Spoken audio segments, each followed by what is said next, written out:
All right, guys, it's that time. It is Rick, and we are on Flip with Rick.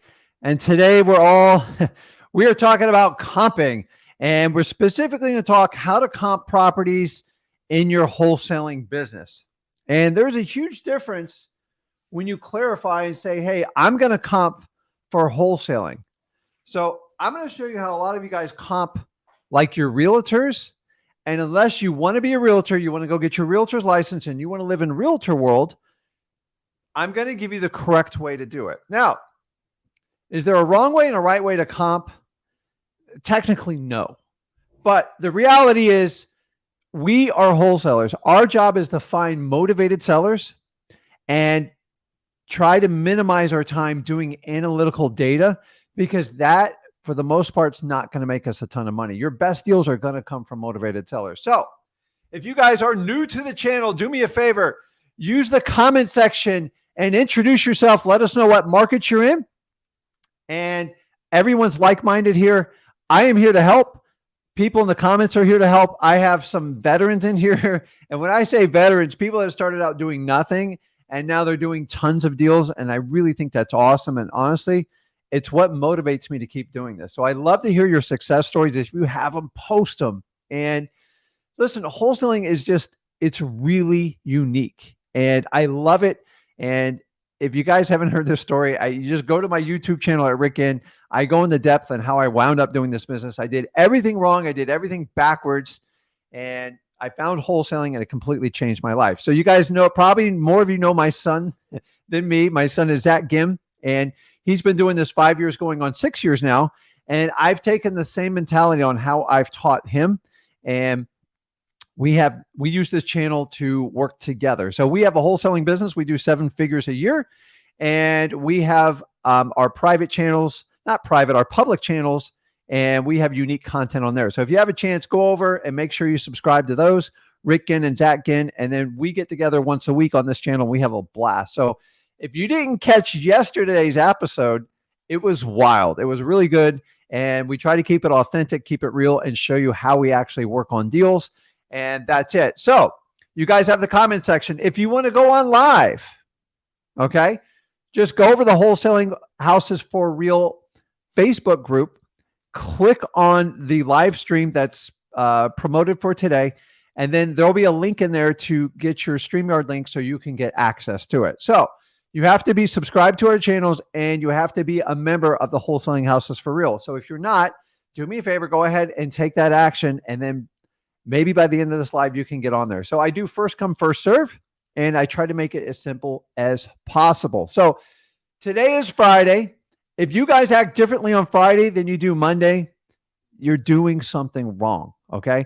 I don't know the difference. I don't know the difference between Saturday, Wednesday. All I know is I love wholesaling. So how in the heck does someone like me do wholesaling and just keep everything together? Well, here's the deal is I'm ADHD and I know that. I admit it. And I'm not even embarrassed to say it because it is my superpower. So if you're like me, this channel is a perfect fit for you. So if you love wholesaling, the idea is life is very short. Why be miserable? Why not have fun with it? Here's what I need to do. I need you to get you guys pumped up and get set. Let's go. Let's get it going.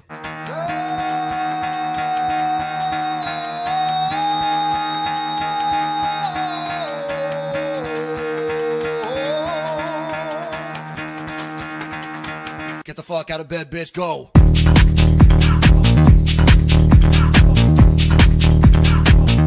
Get up, again, they got go.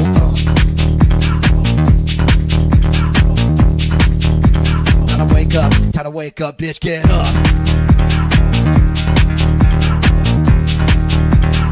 Get up. Get up.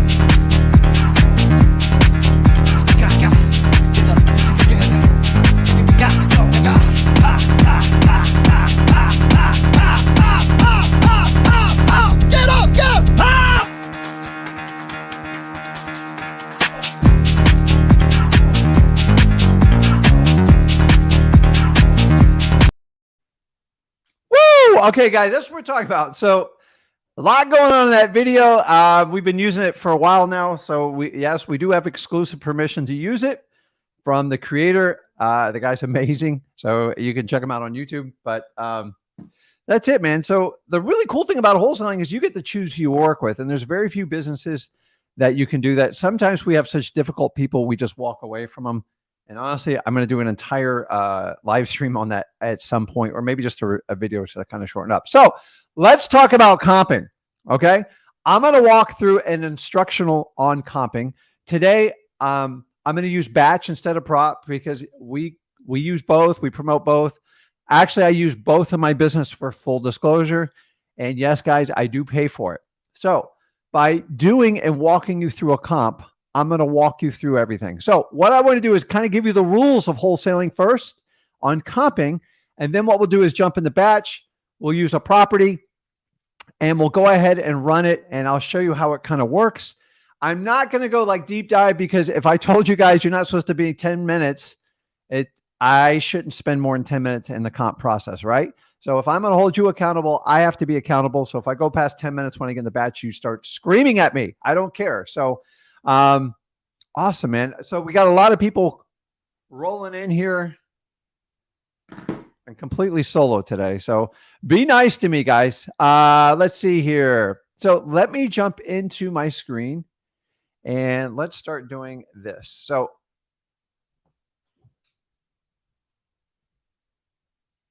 okay, so let me go and run it and let's talk about the rules of comping in wholesaling. So there's rules. What do you mean, Rick? Are there rules to it? Are you nuts? Yes. Okay. The number one rule for comping, which you know what I'm going to say, you guys can just write it in the comment aisle. You have a 10-minute max.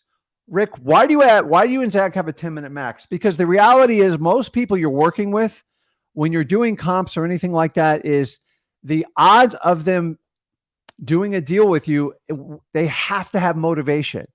So if you're going to comp every lead, you are going to drain all your time and energy. The reality is you just need a rough, quick range and an estimate and find out if there is motivation in it. So if you guys want to put me on the shot clock when I put on batch, kind of let me know. Actually, I'm going to set a timer just to keep myself brutally honest on it. So let me see here. Okay. So let's talk about 10-minute max. Okay. So the first thing is, okay, when you do comps for wholesaling, guys, I'm not talking to realtors. Unless you want to be a realtor, don't be a realtor. Okay. You have to comp stuff as a wholesaler. So the number one rule when you're doing a comp, you have to look at comps as if you were an appraiser or better yet, a cash buyer. Why? Because that is truly supposed to be like your neutral comp. What happens is a lot of you look at the comp, number one, as a realtor, because that's what you were taught. And number two, you have to look at your end customer in mind, which is going to be a cash buyer. Okay. So look at your appraiser and cash buyer as your third party. Okay. The problem is you guys are emotionally attached to this. I've been there, guys. I'm telling you, try to make stuff work. And I'm telling you, after your 10-minute max rule, wear your appraiser and cash buyer cap. Pretend you know nothing about the property and just do a quick glance at it. And that's how you figure it up. Okay. Which leads me to rule number 3. Stop acting like a realtor. It's not going to help you. I'm just telling you right now, it is not going to help you. Okay. You cannot comp properties like a realtor because number one, you're not listing it. And number two, we are not dealing with picture perfect properties. And why are you going to price them like a realtor does?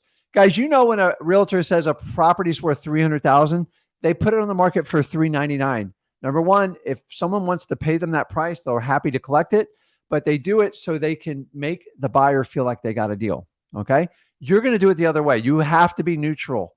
You're going to have to do this. You ready for this? We talked about this yesterday. Ready? You're going to have to remove your emotional attachment for a yes. And what do I mean by that? A lot of you are so eager to get a deal, like, Rick, I need a deal. And you are so eager to get a yes. You're willing to put on your blind, what I call comp goggles. And this goes back to the 10-minute rule. If it takes you more than 10 minutes to come up with numbers, you're trying to get an emotional attachment for a yes. Why? because you feel if you can justify the higher price, you know you can get the offer and you don't have to spend the time haggling and negotiating with your seller. So remove your emotional attachment and you'll do amazing in your comp. Okay. You have to be neutral. A comp should be neutral. In a perfect world, you'd send it to a third party and go, tell me what this is worth. We all want that. You guys send me messages every day. Every time I was in live, can you comp this? No, I'm not going to. Like comping, you should do it in less than 10 minutes. Okay. So guys, these right here are my 4 rules for comping and wholesaling. Okay. If you stick to this, you can do amazing things. These are rules. So now what I'm going to do is do a little deep dive. We'll go in the batch. I'm going to keep this as simple as possible. And here's what I'm going to do. I am going to put myself on the shot clock here. Let me see. Let's see here. How do I get to the clock? You guys don't want me working on any type. So I have a stopwatch. Nope. Let's do a timer. And we'll set it for 10 minutes. So as soon as I get in there, I'm going to start it. I'm only going to spend 10 minutes. So if I'm going to contain myself to the rule, I want you guys to do the rule. So I got to share the screen here. You guys know how I am with technology. It's dangerous.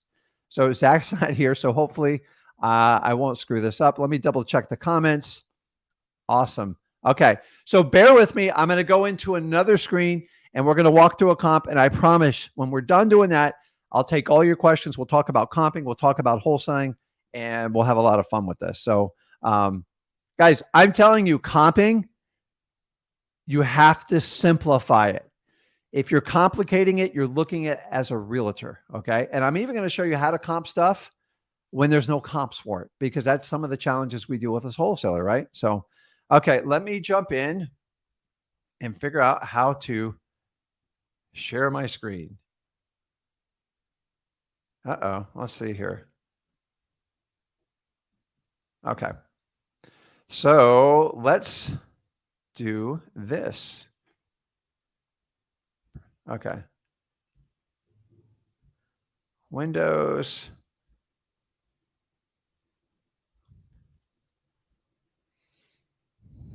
Okay.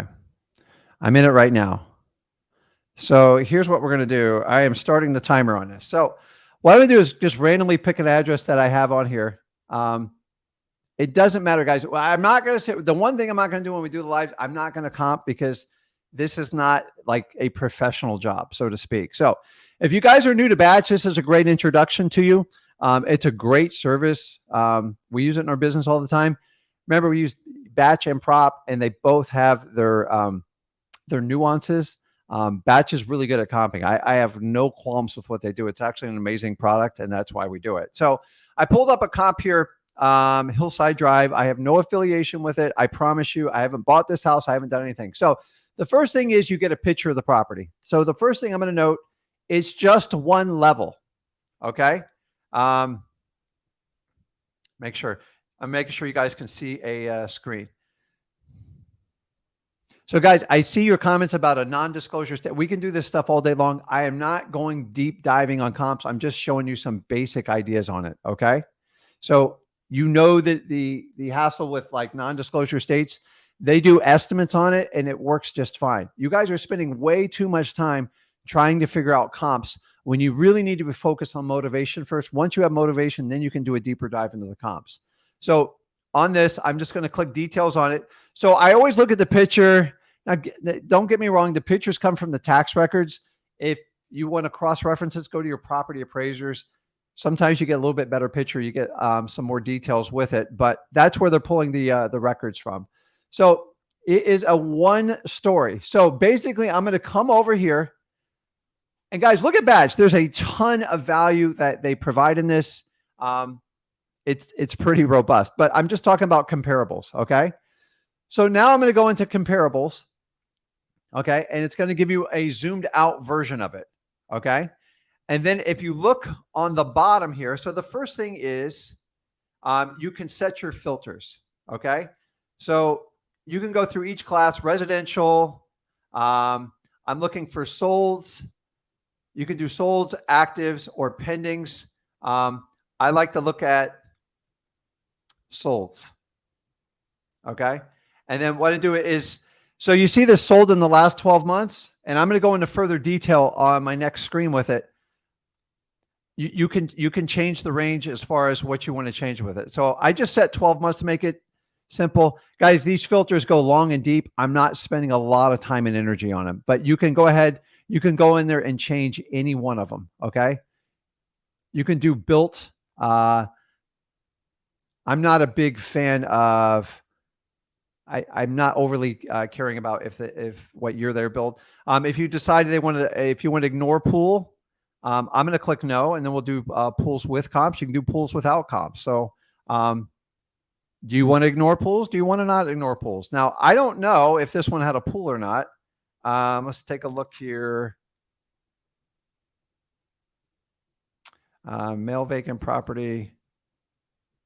I don't see a pool, so I don't think it's going to make a difference on the pool. So guys, you can get as granular detail. The problem is if you get too detailed in this stuff, and on my next presentation, I'm going to get into the nitty gritty of the filters you have to use in today's market. Okay. And I want to have an entire separate conversations on that. So real quickly, it's going to give you a range right here. Now you can thumb up the property or thumb down it to add it. And then what it does is it does a calculation for us. So let me just reset the filters here. And I still have 3 on here. So what I like about batch, if you go left or right, distance is critical, guys. And I'm going to go in this a little bit later on that, but I'm on the shot clock here. So I'm almost halfway through it. You're going to have your bed, baths, and then you're going to have a price per square foot, total square footage, the lot size, the year built. If they have a pool, so see how this one doesn't have a pool? Maybe you can take that comp off on there. Let's see, 1, 2, I have 3 comps here. So it's funny, you see the 2 with a pool. So if you want to take the one without a pool off on it, you can take that off. And if you watch your numbers, let's see, I put that in a now. Actually,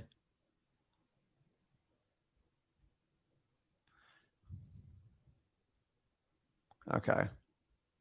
Let's just select all just to kind of get, because there's a wild range here. So we got those 2. And it's going to run an average on it at 581. So you come to an average of 200 square feet. So if we go back to our original page on it, the square footage on this house is 2906. We come up with an average of $200 a square foot. Now, I sometimes like to do a range. There's not a lot of comps on this. I'm not going to spend a lot of energy on it. So this to me is more of like a retail. Remember, different markets. Remember, I picked this property completely randomly, so I wouldn't skew any numbers. And I didn't do my local market because that would be kind of cheating on it. So I got a comp here of 690 and 477, kind of big numbers. So the in-between is 581. And then I'm going to even knock it down further. The average price they put at 583. They did 581. Okay. The idea is you can play around with the comps all you want, but we at least have like a range. We can figure it out. So this property somewhere between, I would say 550 and 575, 550 and 570. I like to do a range. Okay. After this, I'm going to go over to a blank screen and I'm going to give you the rules of how to set the filters. And more importantly, I'm going to give you the rules on how to deal in a rapidly declining market or just a declining market. So not everybody's in a rapidly declining market. But I want you to understand this because, guys, we are down to 3 minutes, and I'm going to stop right there. Make sure my alarm doesn't go off. Let's see, stopwatch. Okay, it cleared. You just need a quick snapshot of roughly what it's worth. So if somebody on this says, listen, Rick, I can't take a penny less than 700,000, we're a long way apart. But remember, these are bigger numbers. Now, here's where some of the numbers play with you. When you get into bigger price points, this probably not the best example because it's a higher price point, but when you do percentages, they get out of whack when you get in the bigger numbers. So 20% in this range can be a difference of like 100, let's see, 580 times 20%. You guys got calculators. $116,000. So it is right around 120, which is what I thought. But you can use all this. I just try to go in quick, and in 10 minutes, I'm going through. And then what you can do, what I do as a wholesaler is I set my parameters accordingly to the market I'm doing. Okay. Now, a lot of these were already preset in there because I used a generic version of batch, because what I do in Florida, I don't want you to set all the parameters because we're a little bit different. I'm going to go into detail because the one thing you've got to understand in comping, guys, is you have to know the particulars of your local market. And what do I mean by particulars? Okay. Let me change the screen here. Is every market is different. What I do in Florida and what you guys do in Vegas or you do in the Carolinas, unique. We don't have basements here in Florida. Okay. So now I have to calculate for basements. In Florida, having a CBS or a pool is a really big deal.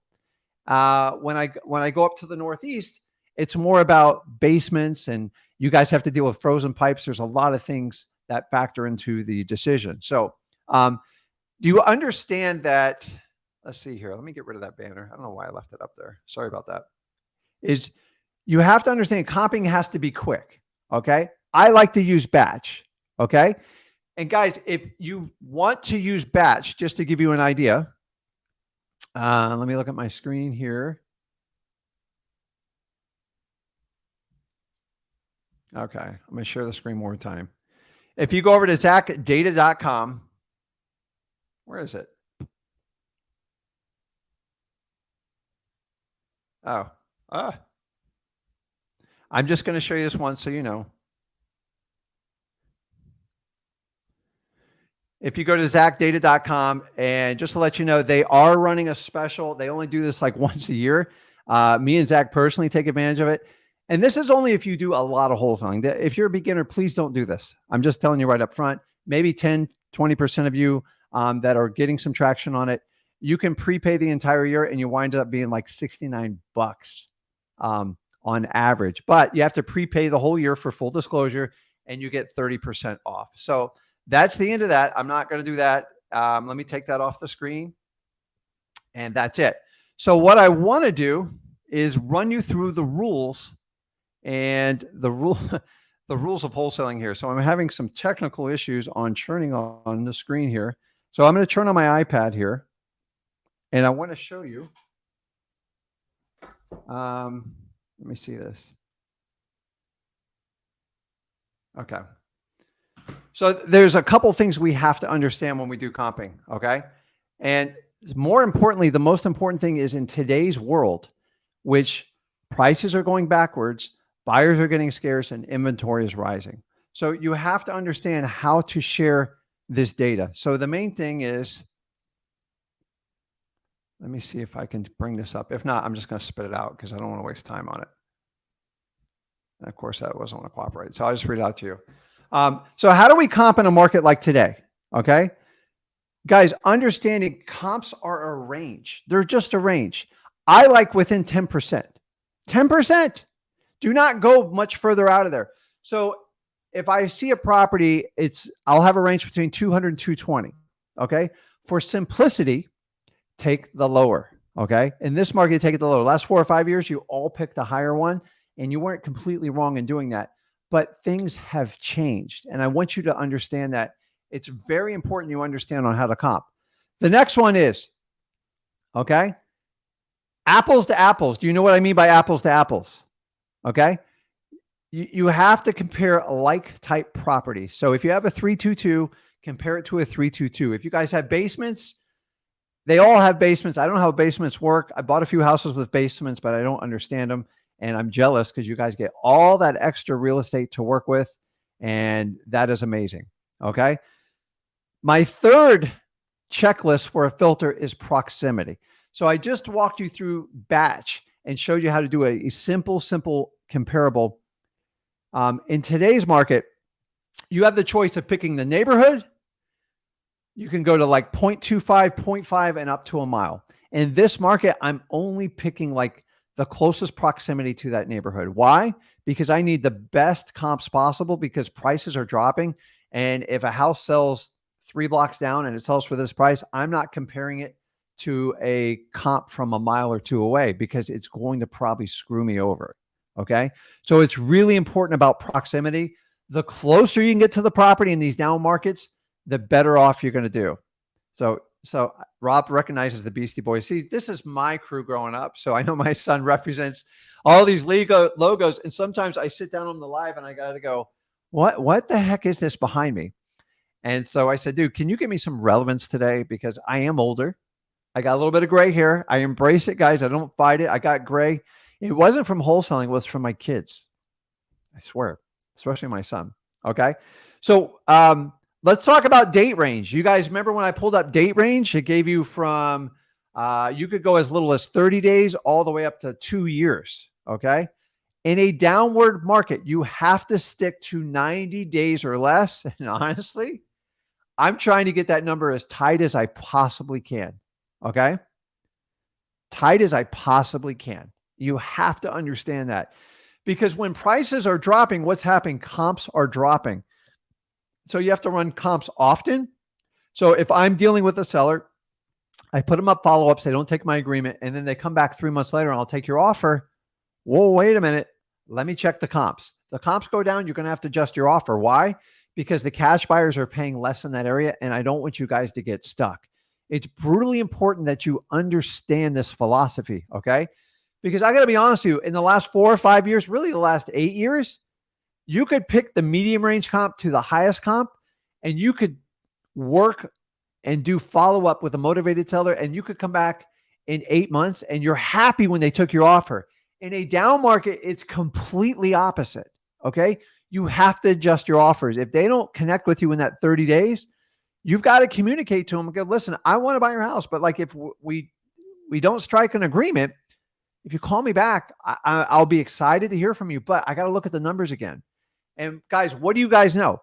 Numbers are not going up. They are what? They're going down.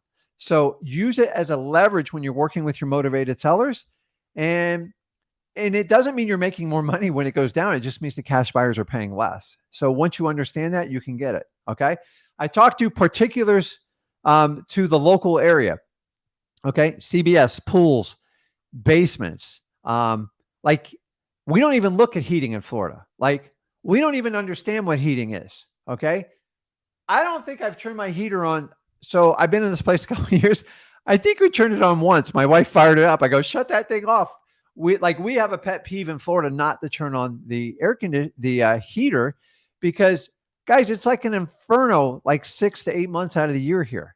So we try to embrace the cold. As long as it doesn't get below like 50 degrees, then I'm fine. So you know what I'm talking about. So like heat is not a big deal in Florida unless you get in like North Florida. And I know you guys are going to start chiming in.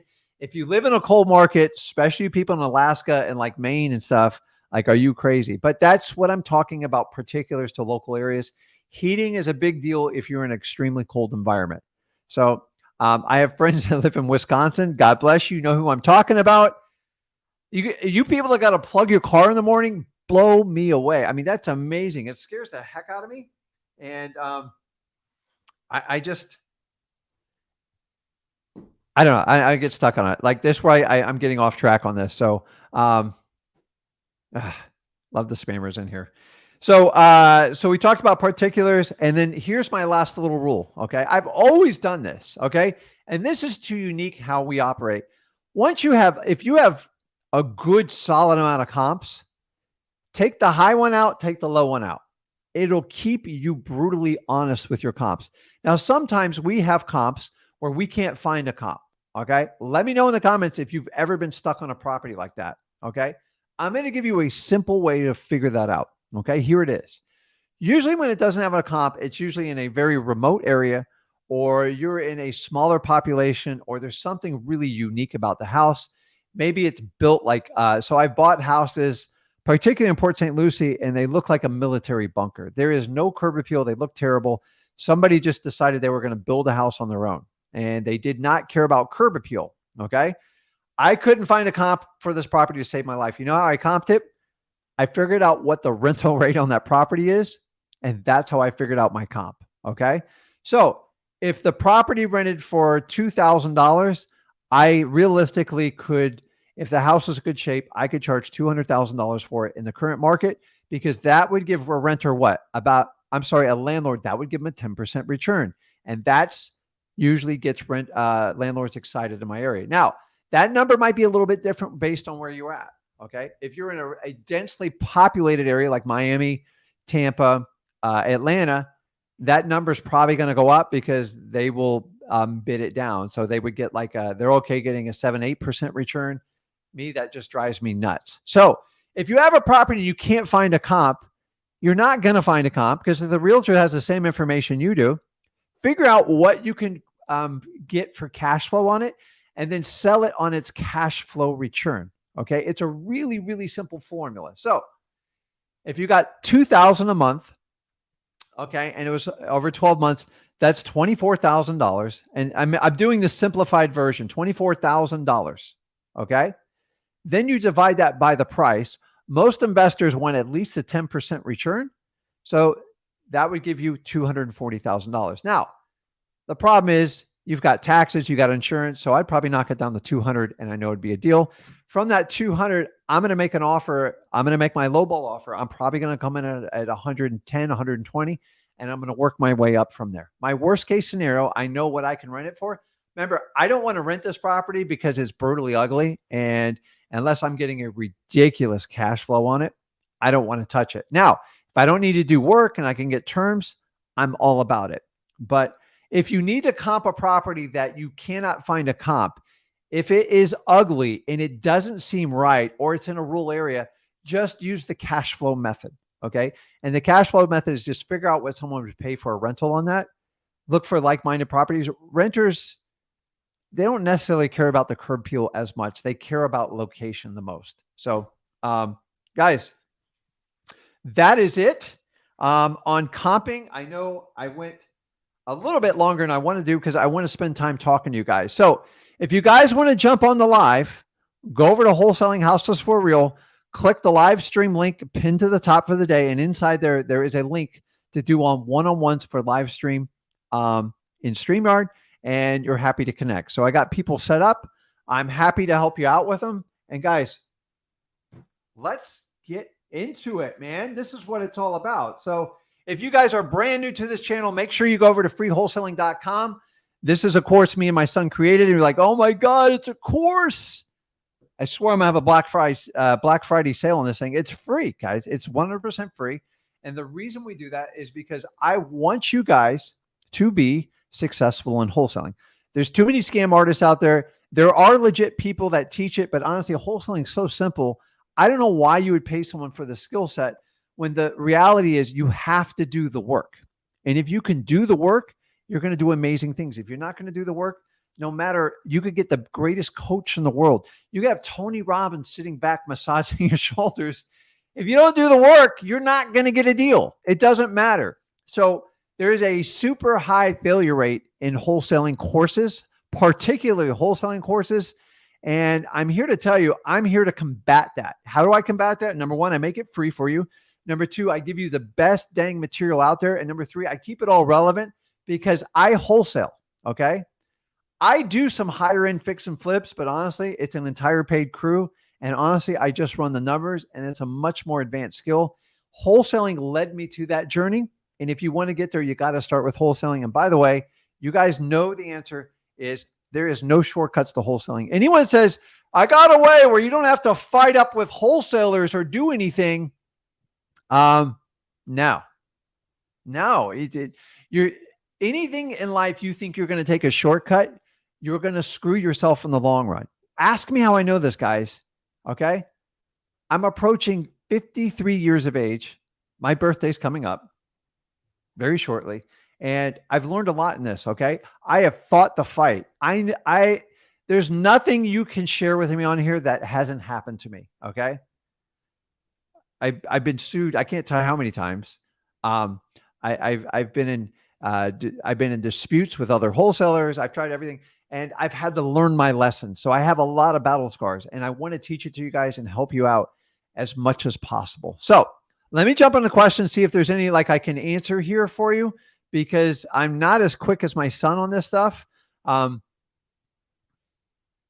Let's see here.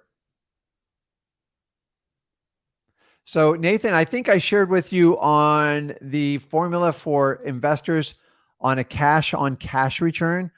Most investors are looking for a minimum, at least in my markets, 10%. Because once you get below 10%, there is risk in doing a rental. The property can get trashed, it can get expensive, the renters don't pay, you got to go through an eviction. So 10% is going to be the best formula. So figure out what the net cash flow for the property is. So the example I gave, 2,000 a month times 12, 24, minus off taxes, say it's $4,000, you're at 20, and then minus off insurance, probably $2,000.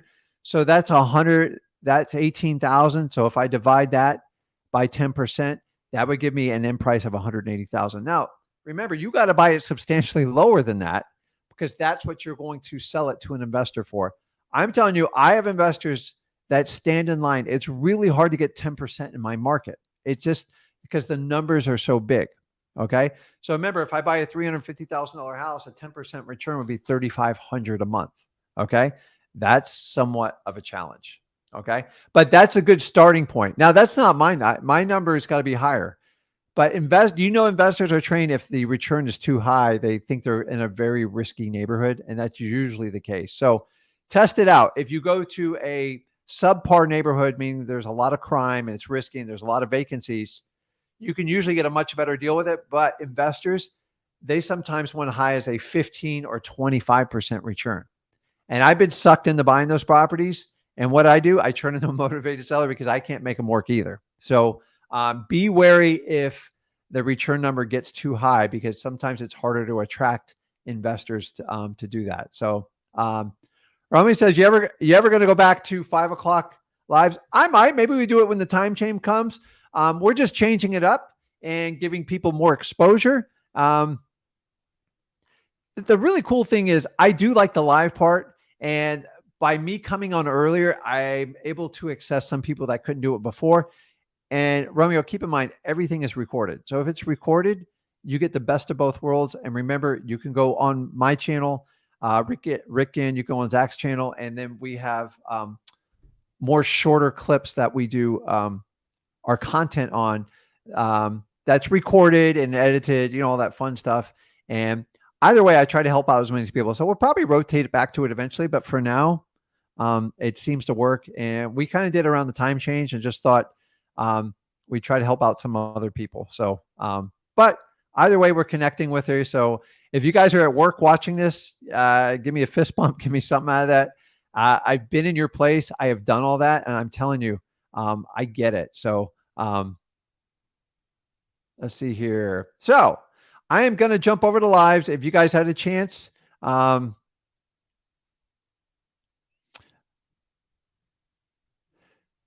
so Casey asks, is there a way to get the courses on your podcast?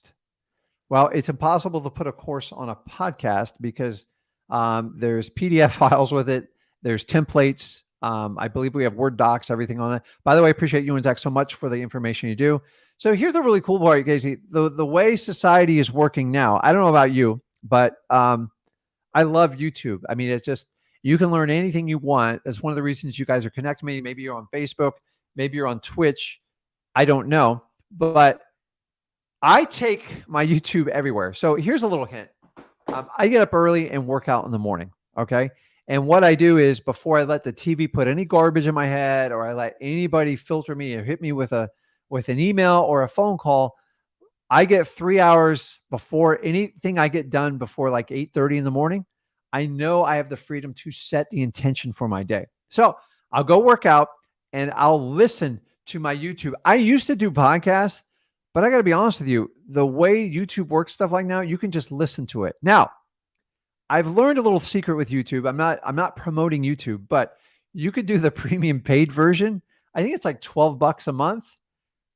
And you can remove a lot of the ads. I know I'm probably going to get in trouble for saying this, but you can also keep your phone on like dark mode. So your boss, sorry about that. You can keep it on dark mode and your boss won't even know what you're doing if you have like ear pods or anything in like that. So that way I find that more the better content tends to be on YouTube. It's just, let's just be for real. And if you can listen to it. So what I do is I have a file and I look at video, I go, oh, I like that one. I like this. And then while I'm working out, I got to kill an hour. I listen to all my stuff. So I also listen to it in the car. So I find podcasts, they're still effective and they're great. And people used to use podcasts a lot more, but your ability to listen to videos and watch them or do either or, it has a multi-purpose function. And I think, I'm never going to say podcasts are going to go away, but like people rather see a video. And anytime, if you can listen to a video, it's just as effective. Like it's better than, it's the same thing as doing a podcast. So, and then if you want to go back and go, man, I really like that, then you can sit down at your computer, your iPad, or whatever you're going to do and do it that way. So, and by the way, we do have a podcast version on it on Spotify. It's Bags to Riches. If you look it up, we originally set that up because I had my son document his journey when he started in high school wholesaling. So you can find any of these on there. And if that does it for you, but honestly, for simplicity, I find YouTube just kind of one of the easiest ways to do it. So Justin's sucking up to me. So yeah, guys, I'm turning 53, man. So do you know what my biggest fear of wholesaling is? When my first, like really first 2 or 3 years, I was always scared I was going to run out of deals. But here I am going into my 21st year of wholesaling. And I'm here to say I've never ran out of deals. So if you have that in the back of your mind, once you get prolific and get going and you learn how to do this and you get a ton of leads and you're able to work them through your system, you will never run out of leads. There's never a shortage of people looking to sell their home. And I mean that sincerely. Okay. Okay. I am going to jump on the lives. Okay. Last one, because I got to help everybody out here and I'll do the lives. Philly says, I really like your avatar there. It's like a painted picture. That is really cool. I got to figure out how to do that. You're going to have to send me a message and figure me out how to do that. So says, I have a seller absolutely does not want to disrupt the tenants and get inside for pictures, and they're his friends. That's probably the problem. Have you ever sold homes to a cash buyer without seeing the inside? The answer is no. It's physically, you would have to sell it at such a discount that your seller's not going to like it. So I'm going to give you a couple ideas here. Okay. So make sure they really want to sell the home. Okay. For the most part, is the reason they don't want them in there because they don't want to disrupt it if you don't buy it. And then they got to answer all the questions. I kind of get it, but make sure their intention is true to sell the house, because to sell the house, you have to be able to show it. Okay. Unless they want to sell it like 40, 50 cents on the dollar, I would take that risk at that point, or call me and I'll buy it. But you got to get somebody in there. So what you can do is number one, you can have the seller go and do a detailed video of the inside of the property. And then that way they can do it for their documentation. And if they're friends, like they say here, that shouldn't draw any suspicion. Okay. You can start with that. Also take pictures on the outside. When it gets down to the challenge is that a cash buyer is going to want to look at the inside no matter what. So this is the challenging part on this. So you got a couple options here. Number one, try to get all the information, but you get all the video stuff. Eventually the seller wants to do a walkthrough. If you have it under contract with them and you have the right price and you have a nice healthy profit and you want to sign it, and your only condition is to walk a cash buyer through it, you're just going to have to find a way to make that happen. Okay. But I would only do that if I have an assignment agreement or some sort of purchase contract ready to go. They have a deposit set, because you got to read the riot act to that buyer, because guess what? You only get one chance to bring that buyer through. You better make sure they are rock solid. They understand the condition. They understand the pictures. They understand the comps and the price, and they're okay with what you do it. They just want to make sure it matches up when they go inside. And I would go through the video and walk through the owner.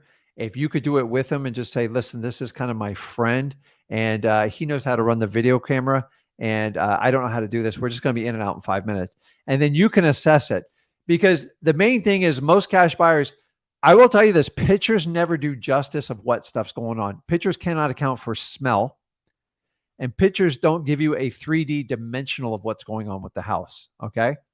So if you could go in and do what I said with that, and then have the cash buyer leave an escrow deposit and sign an agreement, either an assignment or a contract, and go, listen, you got to be 90%. You've got to be on your P's and Q's.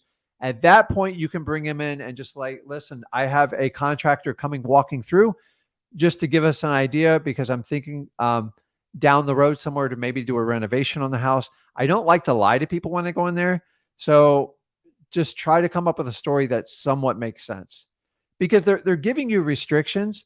But I'm going to tell you, Philly, make sure you're getting a good price, because you got to jump through a lot of hurdles. So most people are going to run away from this. You got to find a way to make it work. That's what makes us wholesalers unique. And we just try to make stuff work.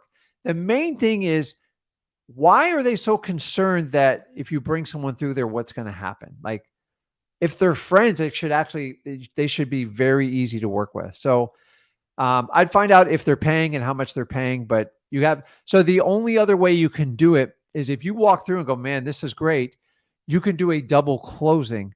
But the problem is your end buyer is still going to want to see the inside of that property, and it doesn't completely solve your problem. And that puts you at a bit of a risk if they don't wind up closing on it. So you have options. It's a pain in the butt. Make sure you're making a healthy spread when you get these like ridiculous parameters, because you're going to have to you're going to have to outthink this problem. And I've done these before. Just make sure there's a very, very healthy profit to do something like this. Okay. And I would also focus on the seller's motivation of why they want to sell it. Okay. Now, the question is, make sure you get a copy of the lease. Hopefully it's month to month. Month to month is what you want. If they have a long-term lease, they rarely work out. Nobody wants to take it over with the tenants long-term. Okay. And then I would also tell the buyer, say, listen, part of this deal is you got to take it over with the tenant and give them a 30-day notice. I don't even want to do that. But I don't think your seller wants to tell the tenant that she's selling it and she doesn't want to break their heart. And I think that's the truth. So you got to find a creative way to make that work. My only advice to you on top of that is try to be honest, because like lying, it's just, I can't keep track up with lies. So I don't lie. Like, it's just easier to be honest. So, talk to them. Like, maybe just, I don't know why she's so scared of telling them. The reality is they probably got like really cheap rent, and when they sell it, the rent's probably going to double when they go there. But figure it out. We are problem solvers. And remember, you've got to understand, you can't be common and do uncommon things. Okay. So what I'm telling you is, you can't do great things by thinking like regular people. And I just gave you some quick ideas, but I would approach it and see which way you can go with it. And I wish you the best of luck with it. But these things cross my desk all the time. The only question is, sometimes if they want to sell it for a higher price, I always tell them, then you got to evict the tenant. If you don't want to sell it and evict the tenant, then I get what you're doing, but you've got to give me some leadway to look at it and understand you're going to take a discount for doing that. So understand those parameters and you'll be fine. So let's jump over. Andrew's been very patient. What's going on, Andrew? Hey, what's going on, Rick? What's up, man? Where you at? I'm in Maryland right now, but Maryland. What's the temperature there right now? I think, let me check real quick. I think it was 27. Oh, God, dude, I don't even know what, dude. That's colder than my fridge. Okay, my freezer. My freezer's at no. I'm sorry, my fridge. Our fridge is at like what, 35, 36. Oh my God, dude. So full disclosure, when I got up to work out this morning, I had to wear a hoodie. That was embarrassing, and I had to heat the seat in my car. How cold is it down there? It'd be like 75 today. Oh, that sounds so bad. Yeah, but it gets windy, so my toes exposed on my flip-flops, like I get cold. So that's the challenge, man. What can I help you out with that? You want to hear me bitching about? Listen, but you're not here when it's like 98 degrees, there's humid, and there's a massive hurricane like barreling down on us. So we do have a trade-off for our weather. I guess. But I mean, yeah. Can't you just travel, right? You can just go wherever you want. Travel. I just want to make sure I got something to come back to. So it's during this last little hurricane that came real close to my area. Dude, I've had like 4 huge misses, like where I live here. So but I got to replace an entire window, and it's in an area where it's a pain in the butt. It's taking 3 months because the west coast of Florida got so destroyed by that other hurricane. So I'm not complaining, but what should usually be $2,000 job is like 3 times the price, because nobody wants to come out and replace one leaking window. But this window, like, it kind of, I don't know. I guess the wood was rotted on the inside, and it just caused havoc. And I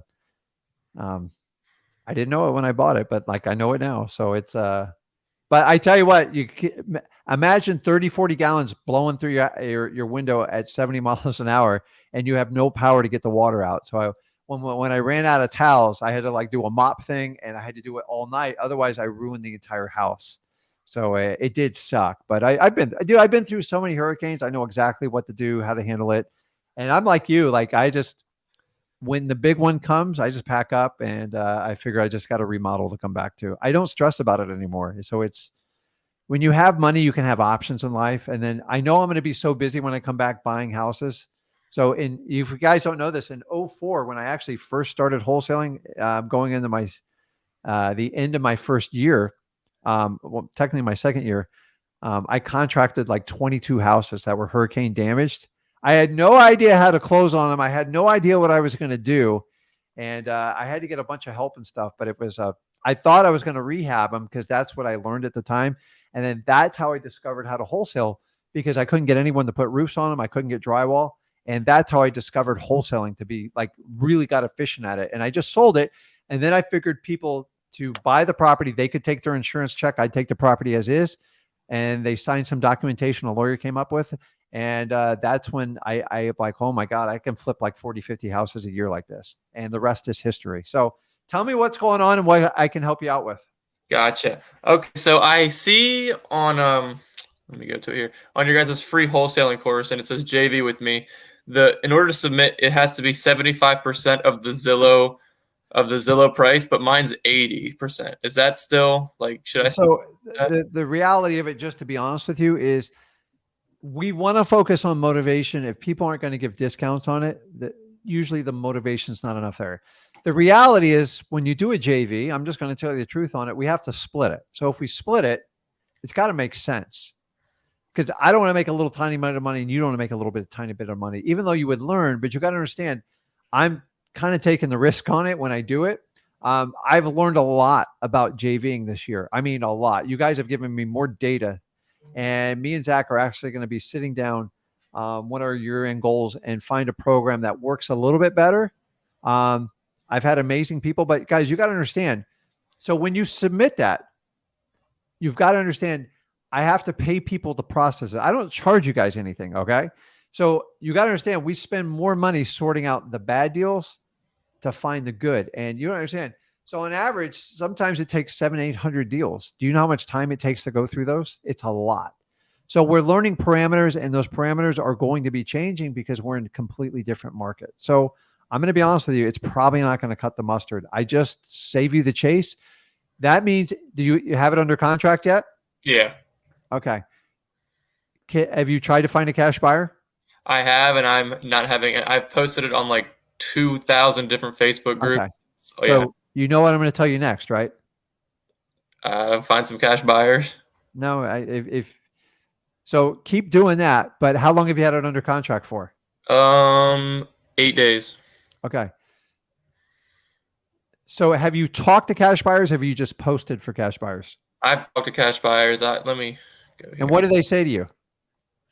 Usually it's no response. It's emails. I've sent so many emails, and they'll respond back. It's a low population, and it's in Tennessee, so most of their deals are in Knoxville.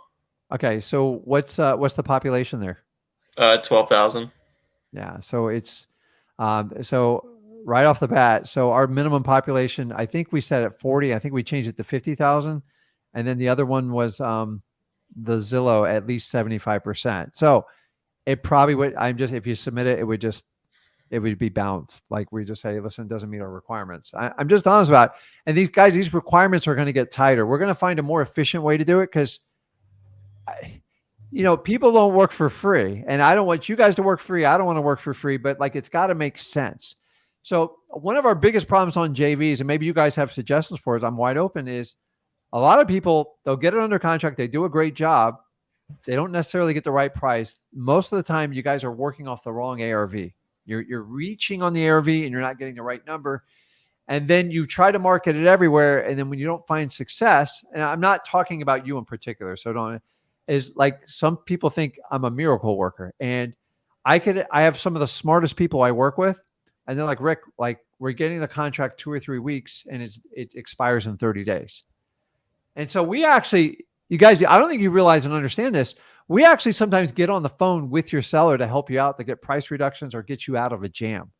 And I can't do that for everybody anymore. It's just like, I got to pay bills on this stuff.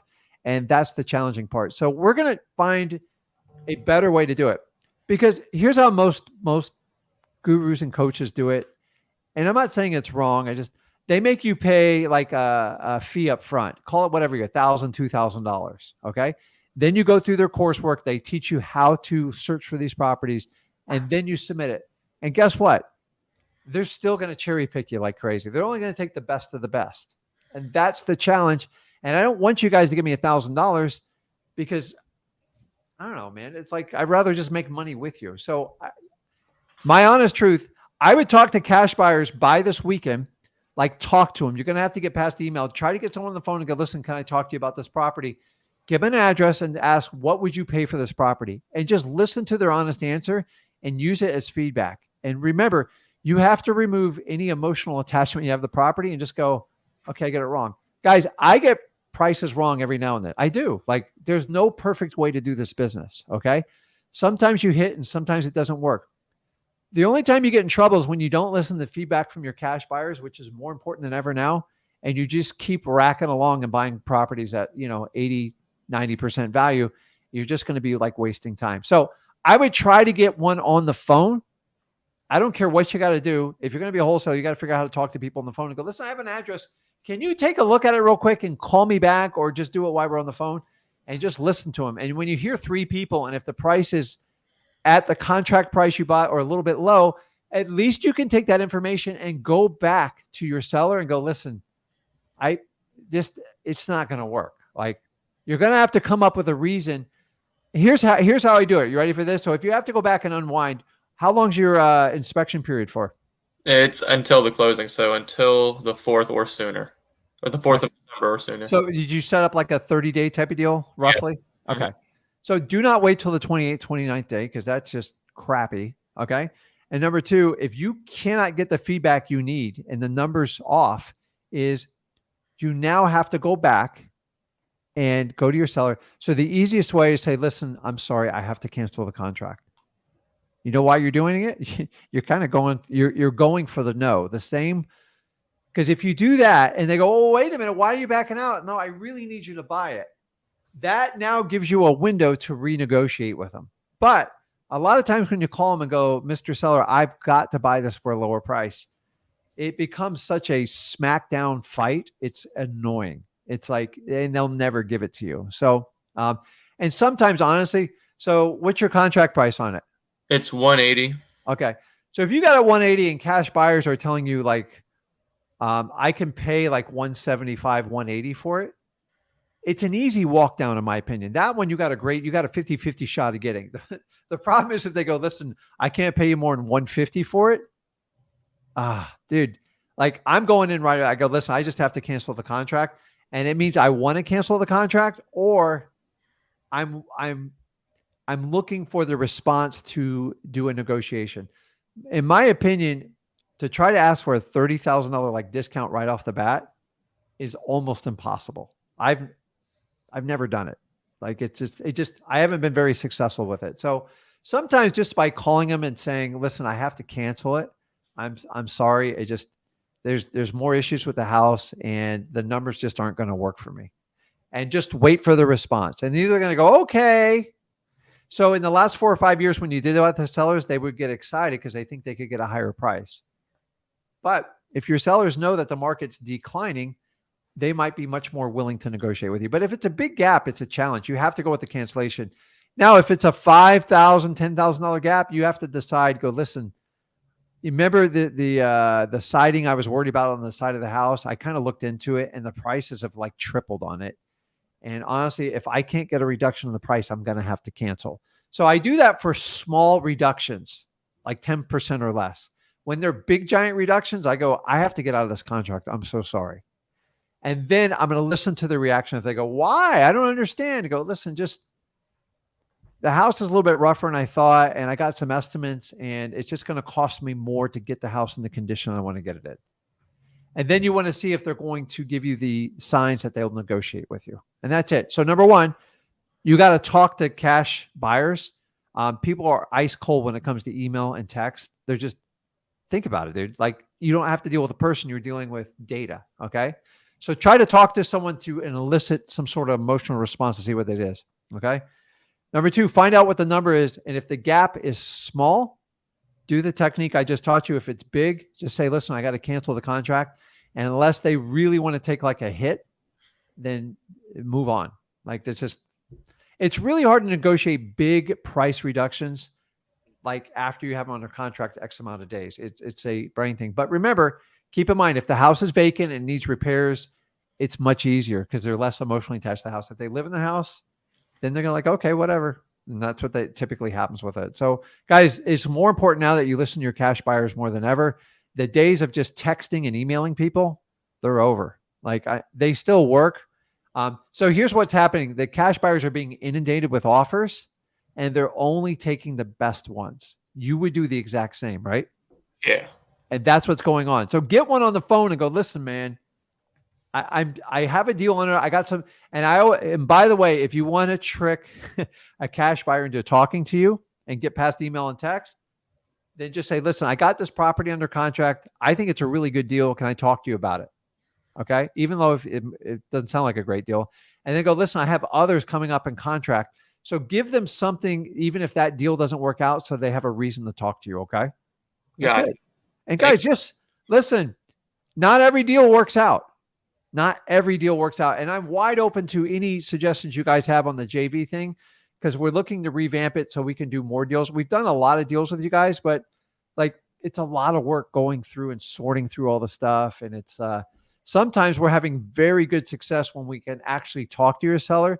So we're kicking around the ideas where if you guys find a motivated seller, where you can work with my staff where they actually talk to the seller and put the best deal together up front with your help on helping us with the local market. So, but easier said than done. It's hard to put in a big system to do that. And we're working on that now. So, but unfortunately yours isn't going to meet the parameters. So I'm like saving you the hassle on it. So use those suggestions I gave to you. And I think you're going to have good success with it. Okay. All right. Thank you. Okay, man. Awesome. Okay. Paul, you there? Hello? Yes. What's going on, man? I just had a quick question. Shoot. What do you think like the maximum a cash buyer would pay? You like when should I start like worrying? You know what I mean? I don't like that's kind of a weird question. So what's the maximum a cash buyer would pay? Like the average, you know what I mean? Well, there's so many moving variables in there. It's almost impossible to answer that question. So give me a little more context to your question, see if I can help you out. So the market I'm in, it's kind of like more expensive. Which market you're in? You can tell me. You don't have to be exact, but you can tell me. Like Southwest Houston. Okay. Yeah. So what's your average price points there? It's like 430. Okay. So you're about the same as Florida. Yeah. Fun, isn't it? Yeah. I was buying these houses for like 50 grand, guys. And I'm talking like 3-4 years ago.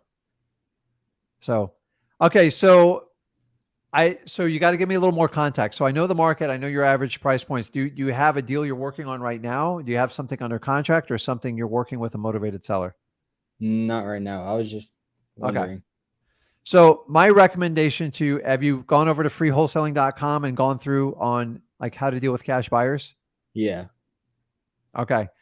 So you're in a different market right now. So how new are you to wholesaling? I've been watching like all your videos for a while, but I'm just starting to take action now. Okay. So here's good news, bad news. You are going to learn in a rapidly declining market, which is really good for you because it's going to give you a lot of opportunity. Mm-hmm. But it's going to create a lot of confusion for your sellers because they're like, I don't understand. I could sell my house for top dollar just 4 months ago, and now you're telling me I can't give the house away, and you get that extreme. So the problem is the people that I teach that have learned this over the last 4 years, they're completely lost and confused because they were making a ton of money by just finding somewhat motivated people and offering slight discounts and have people overbidding. So overbidding is gone. Mhm. So the reality is, I know you got a good population base there, right? Yeah. Okay. It's pretty good. So a lot of people are pouring into Houston. So it's very similar to Florida. Okay. So I know like Austin's smoking, and I know I don't know much about Texas. I've been there a few times, but you're worrying about the wrong problem. Number one, you got to go out and find motivated sellers.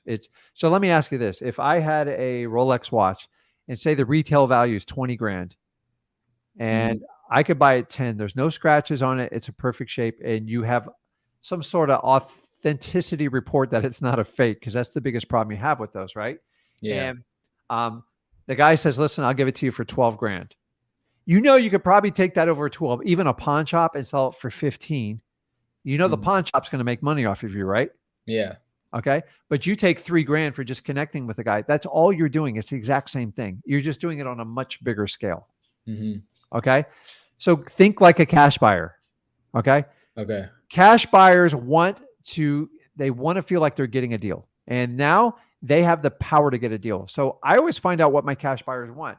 For the last 4 years, people have been emailing and texting. You never even connect with a cash buyer. They're nothing more than a data number.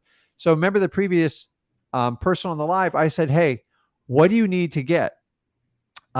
You need to connect with the cash buyer, because the email and texting, I always tell everybody, if you go through the cash buyer section in the course, we tell you to call and vet the cash buyers and talk to them. It is a softer conversation, but I'm just telling you, find out what your cash buyers are willing to pay in your market. But here's the problem. It's all going to be based on condition, the location, if they need heavy rehab, if they don't. If you find a nice, pretty house that is in a great market and the people go, listen, we just need to sell. We want to downsize. We have some issues going on in our life. We know we're selling at a discount. What's the best offer you can give me? Okay. You use the strategy I teach you in freewholesaling.com. You buy at the right price. Dude, a cash buyer will go crazy for those types of properties. Now, when it needs massive rehab, it's in a rental area, not so good an area, then you really got to kind of use your head on it. But cash buyers they're picky right now. And that's the challenge we're having. But here's the good news. As the cash buyers get picky, which means there's less people to buy properties for cash, the inventory is rising at a rapid rate. At one point, this scale is going to tip. Here's the good news. This is going to go on all of 2023 and the rest of this year. And you know what? There's signs it could go in 2024. So we're in it for the long haul. Prices are only going to go down. So here's the difference in like the state of Florida. So in my markets in South Florida, anything below the average median price sells pretty quick. Okay. Yeah. So rule number one is stay just below the average median price, and you will not be stuck with a property nobody wants to buy. The ones you have a challenge selling is when they're in remote areas and they look funky. Like you look at it and go, that doesn't look like that house belongs in that neighborhood. Because guess what your buyers are going to do? They have the same problem. Cash buyers are very astute because they're either buying it for a rental or they're buying to flip the house. So think like a cash buyer. So if you had your pick of the mill, start on MLS and work your way back, look on Craigslist, Facebook, Marketplace, and see what you can buy a property, and then you can figure it out. But if you want to be a wholesaler, you can do all this and stuff. At some point, you got to find a way to try to connect with motivated sellers. One of the easiest ways, in my opinion, is just do driving for dollars. If you get in a car, get on a bike, and just find houses that are a little bit funky that need some love. Why? People aren't going to Home Depot as much. They're not going to Lowe's. They're not spending money. And we are 99% already in a recession. Would you agree? Yeah. So how old are you? 15. I was on here the other day. Okay. Yeah. So listen, you sound like really good. So dude, you have an opportunity of a lifetime to catapult like what you can do. So on this channel, I only talk about what? Wholesaling. Why? Because it's profitable. It's because it's what I know best. Okay. I want you guys to understand this. I have never, ever gone and tell you to buy a stock. I never sit here and talk about digital assets. You know what I'm talking about. Why? Yeah. Because I'm a rookie, just like you guys. I love it. But like, You just buy it and see if, like, you have no influence over it. Like, you buy it and hope it works out for you. Real estate, you have control. So what I would do is get just a list of houses and just start talking to people. So I'm recalling the conversation I had earlier. You're going to work with your father and he's going to help you sign the contracts, right? Yeah. Your job is to find motivated sellers. Make that your job. But because here's the deal is, if you have something really good, think of the Rolex watch. If you get it at a substantial discount and it's a reputable product, which it is, real estate is too. If you find a good piece of property, there's always a buyer. The problem is when you guys go in like rural areas and like just there's no population, nobody wants to buy it unless like you're going to do like owner financing. And we don't want to do that because we're wholesalers. So if you have a good house in a good area and they want to sell, you'll do phenomenal. Listen, you don't worry about flipping 30, 40 houses. Just go out and find your first one. Okay. Right. And if you go on my channel, I think I released it. I do particular videos on how to do wholesale deals with no money. This is how I would do it today. And this is how I did it when I started. And very little's changed. Like, that's the really cool part. So the fundamentals of wholesaling are more important now than ever. And your focus has to be on motivated sellers. And your next question is, Rick, how do I know when I got a motivated seller? I go, dude, when you come across of it, it's going to stand out. It's going to be like, you ever seen like that sports car, maybe a Lamborghini? It's got like that like neon green, like you're like, holy crap, that thing pops. You're going to talk to so many people that just like, oh my God, like you're going to hear the same story over and over. And when the one comes across and you ask your standard MCTP, they're going to go like, oh my God, I found a motivated seller. That's how it works, guys. If you don't know what a motivated seller is, you have to talk to hundreds of people. When you get one, you're like, I get it. I got it. Okay. Right. I'm going to give you guys a video that I did on a project I did that's not even related to real estate, where I used the same go for no technique. And I bought an asset like pennies on the dollars just because I knew how to ask the right question. Okay. And it came through a real estate deal. That's the best part about it. So it works with anyone. You just got to find people that go, listen, I need to move on with my life.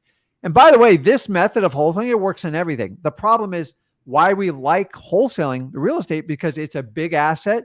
And instead of going to 400 garage sales, you can go to one.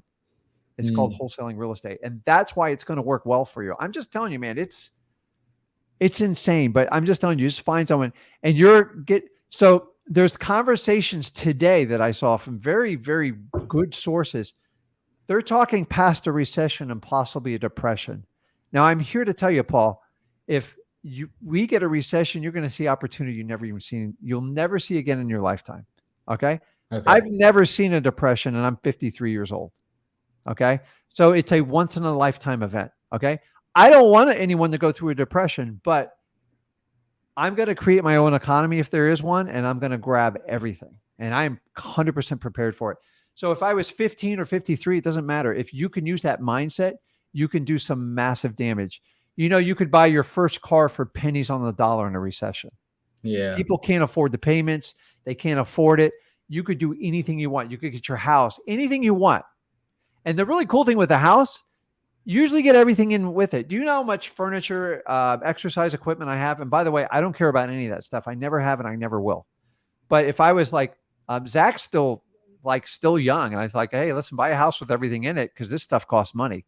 So use these ideas. I'm just telling you, focusing on the cash buyer, you're in a really good market. Everybody wants to go there. So unless you get like a pig, like it's really ugly and it's really run down, you'll have no problems moving it. What do they want? They want a discount.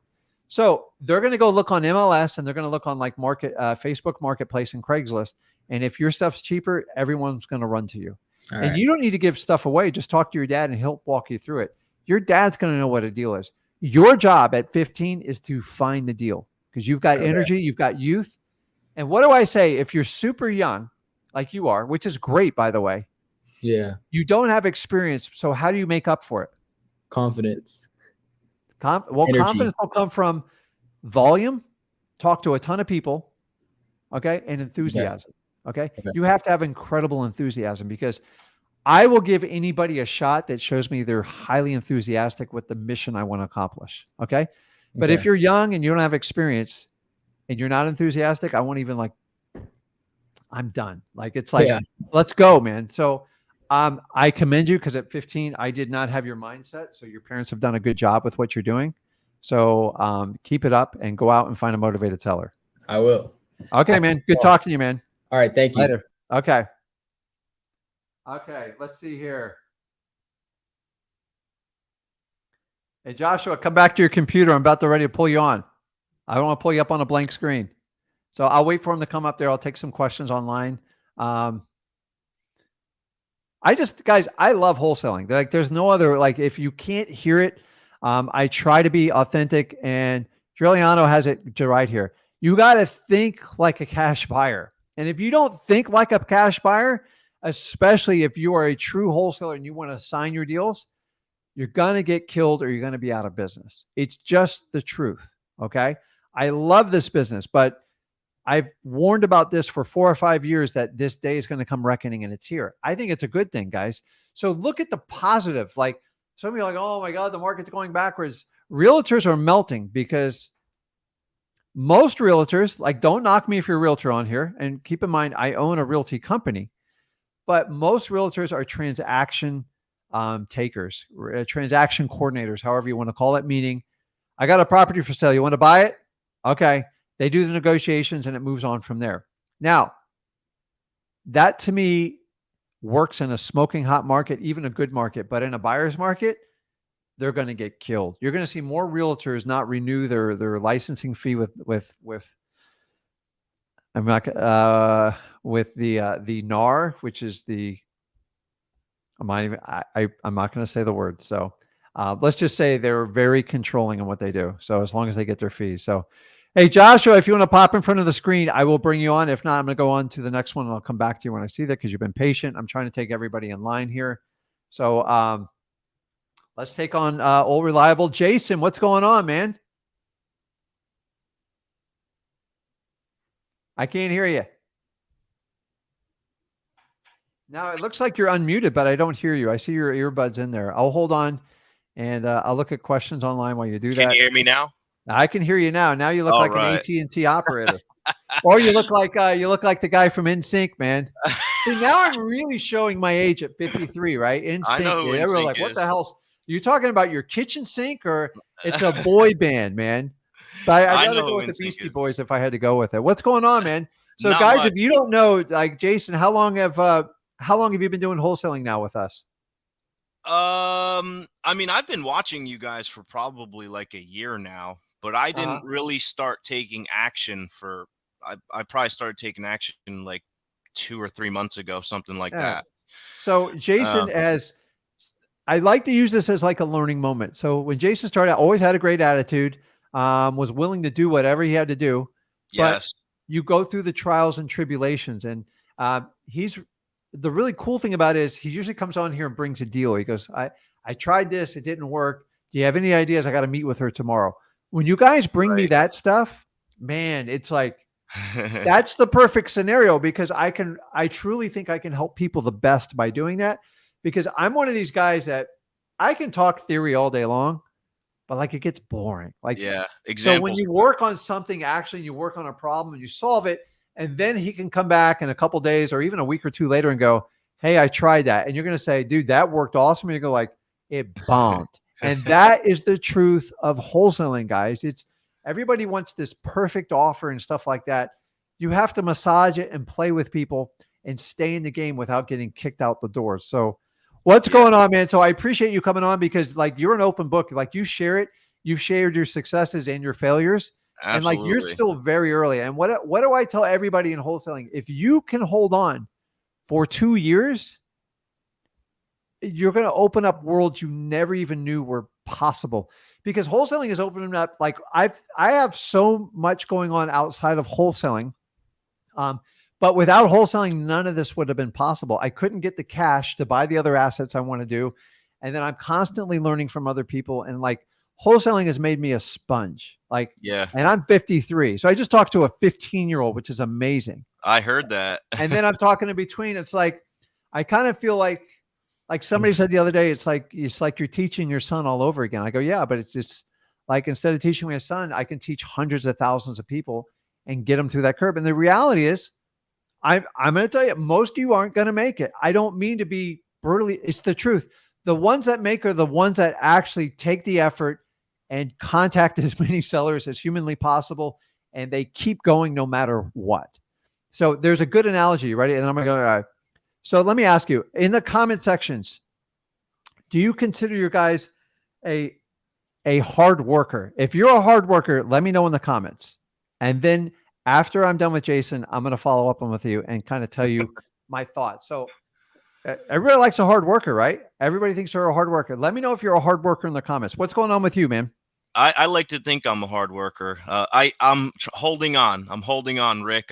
Every time I have a problem or something, I'm like, Rick says, just hold on for 2 years. 2 years. So it's 3 tough, months man. into 2 years. So think about when you first start, if you ever start working out or like a diet, which by the way, guys, you shouldn't diet. It's got the word die written into it. Like there's the hint. Okay. To truly have success, if you want to change anything within you in business or person, you have to make a commitment to do it forever. Yeah. Diet's temporary, man. Like you want to look good for 6 months, go for it. You're actually going to wind up worse off because when you go back to your old self, it's going to be a problem. You have to decide to leave your old self. It doesn't mean you leave your spouse or anything like that. It just means you become a better version of you. Okay. Absolutely. The reality is the first 6 months of wholesaling, I'm not going to use a graphic, but it's like somebody just kicking you in the spot. You know what I'm talking about? It's just like, why am I doing this? This is stupid. Yeah. It's like crazy. Those thoughts go through my head all the time. And then you picked where the market got at its peak and where it could be like going off of a cliff. I have no idea where it's going on. I'd love to tell you. Anybody who tells you where the market's going, they're guessing. We're all guessing. We all know in 2023, it ain't going up. That's the only thing I can guarantee you. It's going to go flat or it's definitely going to go down. It's already gone. It's gone down in Florida, but there are pockets in the Northeast that the market's still decent, if you can believe that or not. So anything I can help you out with today? Yeah. So I have two separate things. The first one is, so I actually got a contract, locked up, with the seller. The 15-day inspection has passed already. I think the 15-day inspection was on the 15th of this month. So we're like 3 days past that. Okay. I got it locked up at the beginning of this month. I immediately found a buyer. I got the contract for $10,000. I got a buyer for $16,000. I sent it in to my attorney because I'm in South Carolina, so it's an attorney state. Got it. And it's been like 10 days. She said the title report came back, and it turns out that the seller has like 3 judgments, and they're like $8,500 total. So pretty much the seller is almost going to break even on the deal. There's that. And then it's a mobile home. So she's saying that the mobile home has not been detitled. So we need the title to the mobile home. The sellers don't have the title. So there's those 2 issues. So my question is, since we're already past the 15-day inspection, am I able to get out of this deal? I mean, can I back out now?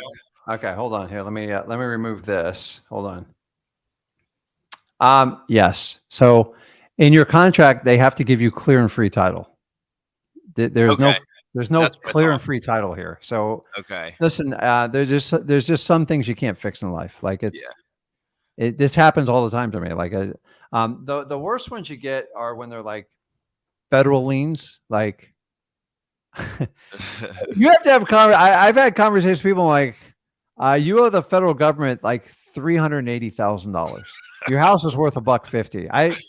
And I'm gonna be honest with you, like federal liens, like a lot, IRS liens and stuff like that, they're a lot of work. I don't have a lot of luck with them. There's people that are very good. I usually hire someone and then I go, call me when we're ready to go. Cause it's like, have you ever tried to get anything from the federal government? It's like, they can't even figure out this student loan crap going on. Like anything with the state's bad enough, bring it to a federal level. Like you're looking at 3 months to 3 years. And I've never seen 3 months done. But what are you doing? What are you hiring somebody to do to get that cleared out? To try to negotiate with the federal government to so get it released off that asset. It still stays with them, but They're smart. So a lot of times, like in my state, if you get like child support's a big one. We deal with that a lot, but that's usually on a state issue. I think these are hospital judgments she has. Now, here's the good news. Hospitals are kind of easy, but it's still a pain in the ass. So, Yeah. So who would I have? Depends on how old they are. How old are they? They're fresh. The attorney said they're 2020 and 2021. So they're I mean, fairly new. So here's the deal: if they're more than 5 years old, they're easy. If they're more than 10 years old, they're super easy, because they assume they're getting nothing, and they're like, okay, send me $500 and we'll call it a day. The problem is you got to make sure there's enough profit in there for you to do all this stuff. So I don't want you to sit there, work night and day for, $5 or $6 grand. Yeah. Right now I'm at $6K and it's not worth hiring a lawyer, in my opinion. No, it's not. So all you can do is try to reach out. I would try to maybe just reach out to those hospitals, get the billing department and go, listen, so sometimes they're very difficult on I will only talk with the person who, is on the bill. Yeah. And I'm not going through power of attorney, all this crap to negotiate a hospital bill. Yeah. I'd rather just move on to the next deal. Honestly. I would probably just move on. But now, I can back out though. Because they can't sell you the property. Okay. How are they going to sell it? True. So they're actually going to back out. Well, because you could never get any type of insurance policy or anything. Go, listen, when you clear these matters, I am happy to close. Yeah. And then the buyer, he'll get his deposit back, right? Because he put down $500. Yeah. I mean, once again, did they tell you about any of these issues? No, but I also didn't ask. It's not really your job, but is there any liens against the property? Because a lot of people think a hospital bill just stays with them and not the property. Yeah, that's what the attorney said. The attorney said they could have not known about it, it goes towards the property. So is this is it a mobile home or a house? It's a lot, a property lot, and then it has a mobile home on it. The mobile home is destroyed. The roof is caving in. The county said it needs to be knocked down. I got it. So obviously they don't live there, right? No, they don't live there. So I'm gonna give everybody a pretty cool tip on here. And remember, I'm not a lawyer. I just have a lot of experience working with them. If people have their property, what we call homesteaded. So every state has some sort of special. If you live there, the idea is to give you some sort of protection against debtors and give you protection against your taxes going sky high when we get crazy market valuations. So I'm going to speak on Florida, but there's a lot of states that are similar. If they reside in the property and that happened and they were homesteaded, meaning that's their primary residence, and they registered with their county, okay, they have to be registered. So most of the time you can pull this some of the property appraisers. I've had these pop up. You can actually file an affidavit and in 90 days, just slide those liens over. Hospitals, credit cards are infamous for doing this, okay? And you can get it, bye-bye. But before I do that, I go back and negotiate it. Now, it doesn't mean you're getting rid of their debt. It just means you're lifting it off that house. But for a good negotiation, I'll do it because it's going to take some little bit of work. To be honest with you, it's not a lot of work. You just file a document and you record it. There's no negotiation, okay? Another thing you can do is if you're working with a seller that is having issues with credit cards and it's their primary home, if you have this type of state, if you want to help them out and give them a freebie, and you think you're going to buy the house down the road, say they need 2 or 3 months, you can beat this by recording an affidavit and you can put on public record, my property is a homesteaded property and the applicable laws, every one of your states has a document like this. And so if you know a big hospital bill is going to hit or a big credit card bill is going to hit, you can, if that document's on record before they record, it's invalid and it will not be recognized by the title. So I do that every now and then with people. I go, listen, I can help you out, but I'll do this. Sometimes I just do it on good faith because it's the only way I'm going to get them. But it's sometimes I'll do it if you enter into a contract with me. And then if I know they need 3 months to move out, I'll go ahead and I'll work with a title company and or an attorney. I don't do this on my own. Guys, never record something on a property without consulting definitely a title company. And usually if you have zero experience, you need to go with an attorney.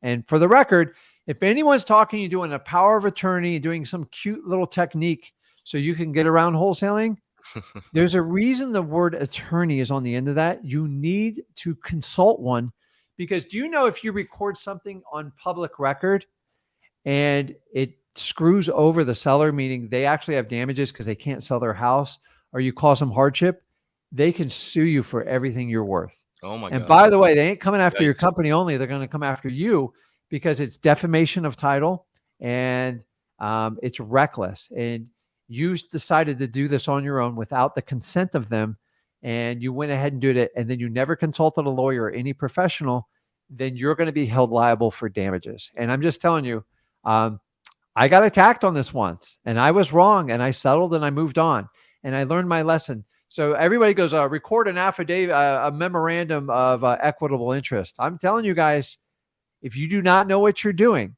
and a lot of people don't, Yeah. if you haven't perfected your contract, you are at risk for a counter lawsuit. Yeah. I'm always leery of. Yeah. So it's like, I'm that just kind telling of you, people, stuff. like, try to work it out with the seller, because standing in front of a judge and go, okay, you're a wholesaler, like, it ain't going to go well. So unless you have an EMD and you did everything you could, you actually have to show up to a closing, show you were ready and willing to fund it, like prove it, not just say it. And you have to register it. You have to do it with the title company. And then you got to go out and hire a lawyer and do all this stuff. Very, very few people I've been guilty of this. So I stopped doing it. Like, I don't do it anymore. It's not worth it. I just let 3 contracts go where I was 100% in the right. And I go, let's just go find another deal. Like, I just don't have it's not that I don't have the energy, but what am I going to win by getting in a court fight? So it's like, and like, you can leverage them, and most of these people don't have a lot of money. It's the only time I do it is when I'm completely 100% being undercut. So in the beginning, I don't want you guys filing memorandums, because it can get you in a lot of trouble, because if you're not following your contract 100%, you're going to get in trouble. And then there's rules when you record. So like a lot of the counties in Florida, you now have to publicly record your contract with the memorandum. You can't just get away with the memorandum anymore. And then if the local attorney that runs that county doesn't like it, they won't do it. So I've had this happen to people I work with and partnered up on deals. So I'm just telling you guys, do not play attorney. If you file 1 or 2, you probably get away with it. But you file 10, I promise you, there's going to be a nasty lawyer going, listen, you sure you want to do this? Because I'm going to clean your clock. And I was one of the test cases on it. And I just go, my attorney goes, move on, dude. And here's the best part is I left $1,000 deposit, and I still got, I still screwed it up, because I was leaving bulk deposits and applying them to contracts. And that did not 100% match up with my contract. And I didn't disclose it. And based on that, they were going to countersue me for $55,000. Oh my God. So I gave them $5,000 and moved on. I go, you know what? I learned, you got me. I've like, and my attorney goes, listen, it's $400 an hour, and I need $5,000 up front. So that's how we came up with the $5,000. Jeez. I go, I give it to you or my attorney. And my attorney goes, I can probably get it down to like 10 to 15, but by the time you have my fee, like, what the hell are you going to be at? So guys, I'm just telling you, if you record stuff on public record because you got some guru that told you, or you went on a Facebook thread and they said, this is how you protect your interest, understanding if someone comes back and fights, they're going to do a discovery on everything you do, your company, how you transact business. And if you never have a history of closing on a property, I guarantee you're going to lose. And then they're going to countersue you, and then they're going to go on the offensive. And I'm not doing this to scare you. I'm just telling you, go find another deal. Yeah. It's easier. I've always been iffy about. So listen, that's with mobile homes like this. I unless you can call and make one phone call to the hospital and have them like pretty much wipe it down to nothing, I wouldn't put a lick of energy into it. It's just ain't going to work out. So it is what it is. That's pretty much what I figured. Yep, I learned about it. But the deals are only going to get better from here on out. That's the good news. The bad news is the cash buyers are paying less and less. So it's like, you feel like I go, oh my God, I'm chasing a sharp falling knife, and they keep lowering the floor on me. Like, this is crazy, guys. I went through this in from 08 to 2010. And the good news is most markets, real estate markets, they tend to bottom out. It usually takes about 18 months. So the problem, guys, is we're only in about month 4 of this, maybe 3 or 4. You're all like, oh, it started in January. No. The fall didn't start till like early summer. And so we're really 3 or 4 months on it, depending on how you do it.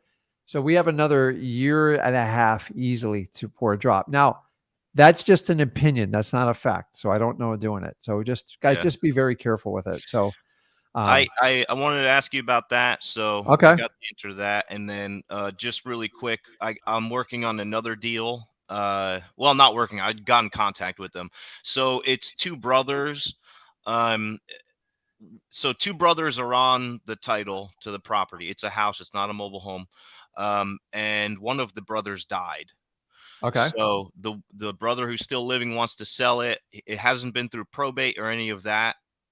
Can he sell it now without it going through probate? Is my question. How long ago did he pass away? I don't know. I'm not sure. Actually, the brother didn't even tell me he passed away. I seen that there was owner number 2 was deceased on PropStream. So okay. So there's the both brothers are on the record, right? On the deed. Right. Okay. So find out when he passed away, because it does make a bit of a difference. Okay. And then you talk to him and just say, listen, why didn't you, I always ask him, why didn't you do a probate? And 90% of the people say, I don't know how to, and I don't want to pay for it. Okay. The next question you have to ask, which is a touchy question, did your brother have a will? And depending on the age, they might not. Okay. Yeah. And then he's like, the one brother's like 55. Okay. And then the next question is, listen, if we had to open up a probate, which means they announce to the world, if there's any claims against the property, is anyone going to come out and want to like ownership? Is there a sister? Is there anyone out? You want to find out if someone's going to fight you on the claim, because if they are, like, I don't want to touch it. Okay. So is he living in the property? No, he is not. As far as I know, he's not. His home address. I asked him, I said, if you sell the house, where are you going to move to? What are you going to do? Oh, and he said, oh, I live at my brother's house, which is right down the street. Okay. And he owns like 3 or 4 houses on that same road. So got it. So yeah, here's what he may not live there. So is the what's the condition of the property? Is it like ready for a renter? So the thing is, I got in contact with him yesterday. I talked with him about 6 to 7 minutes. Immediately, he's like, oh, I want to sell it. I want to sell it. And he's like, come look at it. Yeah. Come look. I was like, well, I mean, just to save us both time, how much do you want for it? Yeah. He said, I don't know. I said, well, I can't pay $500,000 for it. He said, no, I'm not trying to get rich on it. I was like, well, how much, 50,000? Yeah, we could probably do 50,000. So I'm not. You have no idea the value of it, do you? The ARV is around 175,000. Okay, so that's is really it all I know? So I always ask, hey, could you live in it if you wanted to? Sometimes I go, well, I wouldn't live in it, but I guess you could. Yeah. So here's the thing: is number one is he can't sell it. No one's going to buy it and pay money for that, because it's nothing near like top dollar, because it's got a clouded title. Like there's a problem with the title. So you have no competition. I asked him, why don't you list it with a real estate agent? Because they've told him the same. What? Because they've told them the same. I can tell you the same thing. Most real estate agents would list it and they just figure it out at closing. Yeah. Like, oh crap, I'm not getting paid. What did I do wrong? Yeah. So, I'd rather not put any energy in it. But he said, I don't want the headache and hassle with the real estate agent, is what he told me. So the first thing is, I get you shooting a price and trying to give it to them. These type of deals, you got to go with the lowest number possible. So I've bought a lot of mobile homes in this exact same position. Yeah, it's not a mobile home though. It's a stick built brick house. Yeah. Okay. I just threw $50,000. So here's the thing you want to find out. If it's in rentable condition, you can move forward with this deal. If it's a complete rehab, you're stuck. And I'm going to give you options here, because the probate, number one, it's going to require some money. Number two, it's going to require time. And number three, there is risk that someone might come out of the woodworks and go, I'm a sister, and or I'm maybe his kids come out. This happens all the time. It's like, and then you don't know what's going to come out of the woodworks. So one of the techniques you can do on it is you could simply just option the property. You could option that property and then sort the mess out as it goes. Let me give you an example. I own a lot of these like this. So these are clouded title properties. So you can never freely, you're probably not going to be able to sell it for a year or two. I'll just tell you right off the bat. So just get that out of your head. But you're planting a seed for down the road. So if you do that, say, listen, if I give you $1,500, $1,000, okay, and I'll give you, what do you think that thing would rent for? Just a ballpark. Probably $1,000 a month. Okay. So listen, I'll give you $400 a month. I'll pay the taxes. You don't really have to do an insurance on a property like that. You probably want some sort of liability if you rent it out, but that's up to you. I don't insure like mobile homes because you just replace them. It's pointless. Right. You know, it's not a mobile home. I apologize. So you might have to get around the insurance type of deal, but remember, you don't technically own the home. So you talk to an insurance. By the way, you can insure a property you don't actually own. You just got to show some sort of chain of command. Interesting. So if you can give them a low down payment and just maybe a little bit of paint, you always got to put some money into them like this. They're never ready to go. And then you could put a renter in there. And so example, I've had a property just like this. I've had a renter in it for 7 years. I don't own it. I'm not even on public record on it. I just have some recorded, I have a recorded option agreement on it. And I keep extending the option agreement because we can't clear the title. But guess how much money I've pocketed in 7 years? A bunch. I make $17,000 a year in cash flow on the property. Oh, wow. So like, so clouded honestly, title. and then here's the best part is it's a mobile home. I really don't care if they take the property away from me. No one's ever said a word. The person that owns it, his mother passed away. Is that what? So his mother passed away. And then from what I can gather, the guy doesn't like, we haven't had a conversation with the son in 3 years. He doesn't answer the phones, nothing.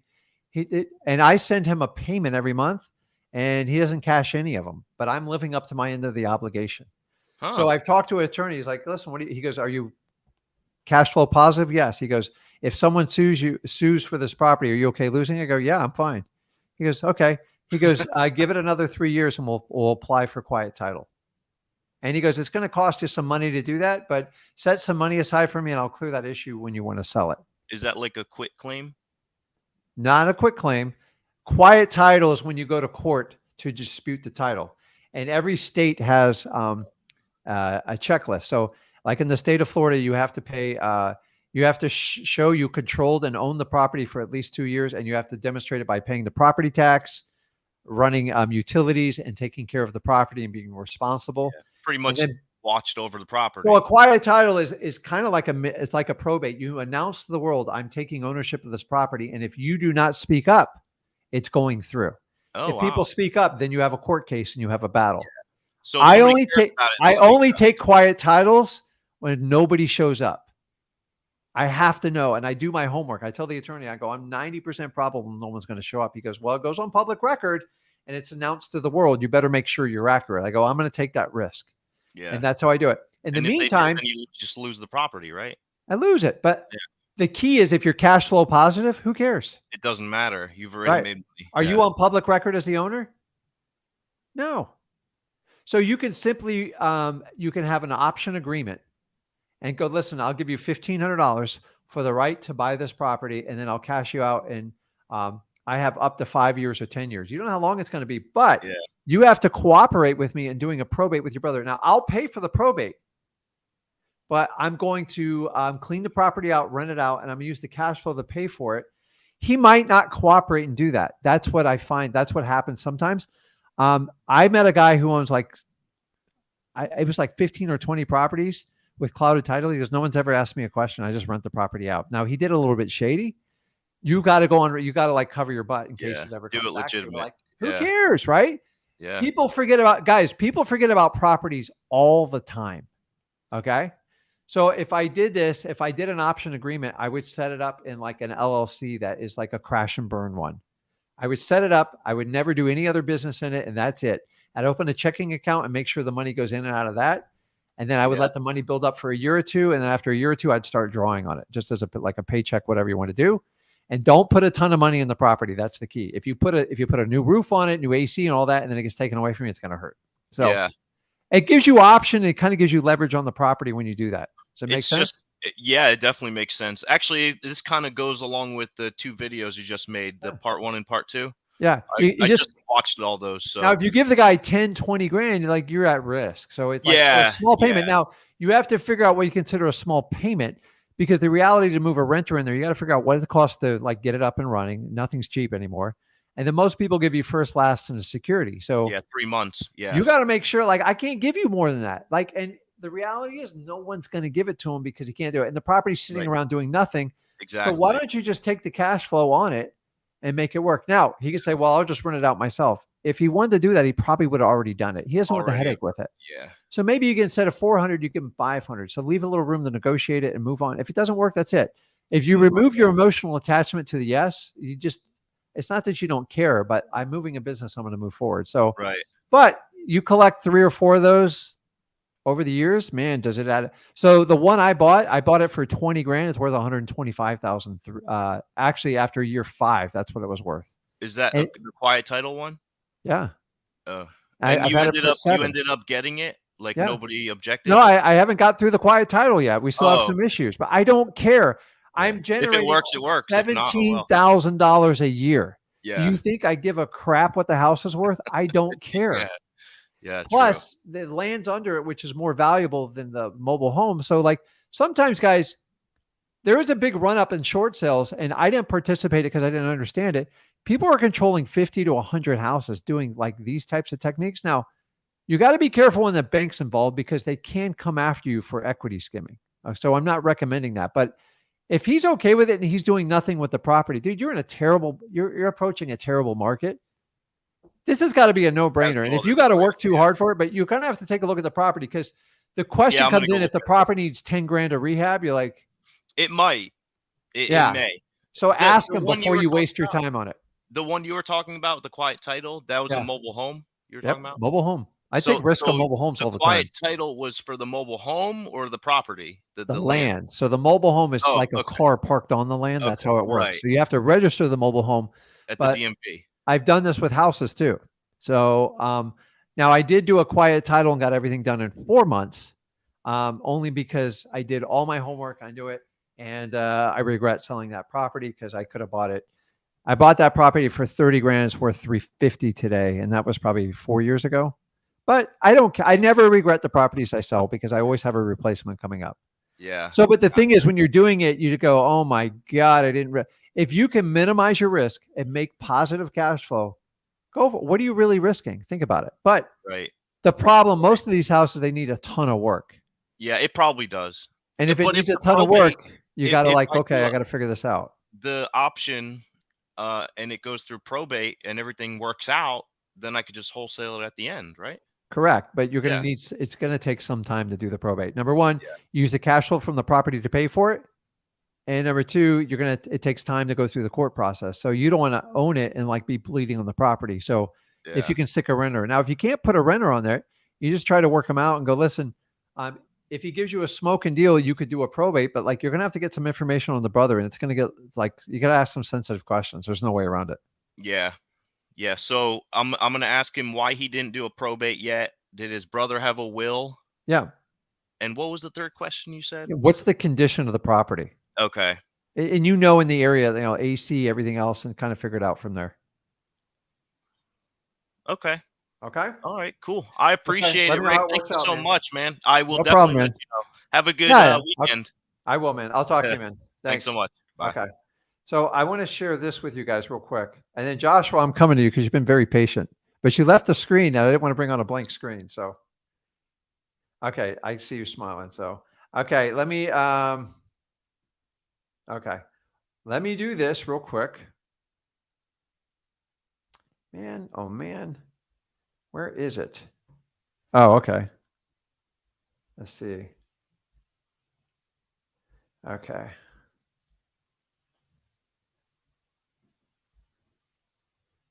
Okay, now I can do this.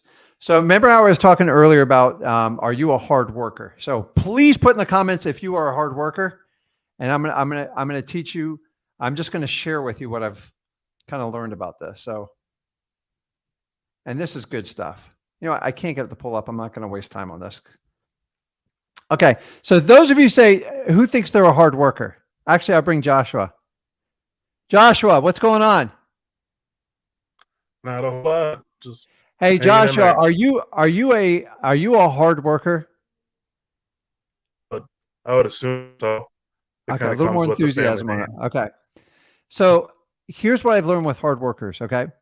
The hard workers, and listen, they all have good intentions. I used to be a hard worker. Okay. In wholesaling, a hard worker, it doesn't go well. Here's why. Okay. Hard workers have a conditional word in front of everything. So they'll deal with any circumstance, any situation, the time, the date, the weather outside, all that other stuff. Here's the key word. They put the word if and or when in front of the statement. If circumstances are right, I'll be a hard worker for you. If the weather's good, I'll go to work that day or I'll go to work out. You could use this for anything. And the reason I'm sharing with you is I'm not picking on you with like the hard worker, but the problem is you got to change your mentality. You know what you need to be? You got to work harder in wholesaling. It's the key. You got to flip it. Because here's the difference. You take those same circumstances, time, circumstance, weather, date and time. Thanksgiving's come up. I got, most people are going to take after Monday, Tuesday, they just cash it in. Okay.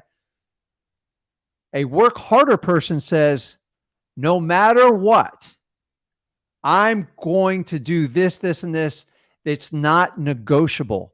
And then that's the key, guys. So you can't have an if and a variable. You have to go, no matter what, I will walk through fire to get this done. And I'm going to work harder because a work harder is going to crush a hard worker. And if you just switch those words around and change, and this is my bad English. So if there's an English teacher on here, teach me what the ending phrase on it, adverbs or whatever it is. But by taking off that ER and switching it around the other way, it will change your mentality, how you do this business. Because a lot of people go, I called 200 people. I worked so hard today. I deserve a deal. It's not fair. The work harder guy just punches through. That's it. Hey, I'm doing this, this, and this, and I'm going to go until I get the result I desire. And that's it. So guys, change your thinking. Okay. If you're a hard worker, that's great. You need to work harder in wholesaling to truly be successful. How do I know this? I lived it. So I'm back to you, Joshua. I'm sorry I missed you earlier. What's going on? What can I help you out with? I'm working on a couple of deals here. Okay. I did like a pocket listing, wholesale deal, and like the broker got all pissed and whatnot, and it was a bad deal. And I was gonna just double close the whole dealio, but I couldn't get a hold of the accountant to figure out, hey, is this like, do I have to pay about capital gains taxes, or do I consider that like regular income, or how that part works? And yeah, so I'm kind of been stuck on that one for a little bit. So number one, I'm not an accountant, so I'm not even going to walk down that road, because the problem with giving you like accounting advice is everyone's situation is different. So I don't give that advice, because honestly, if you ask 10 accountants, you're going to get 10 different answers. Okay.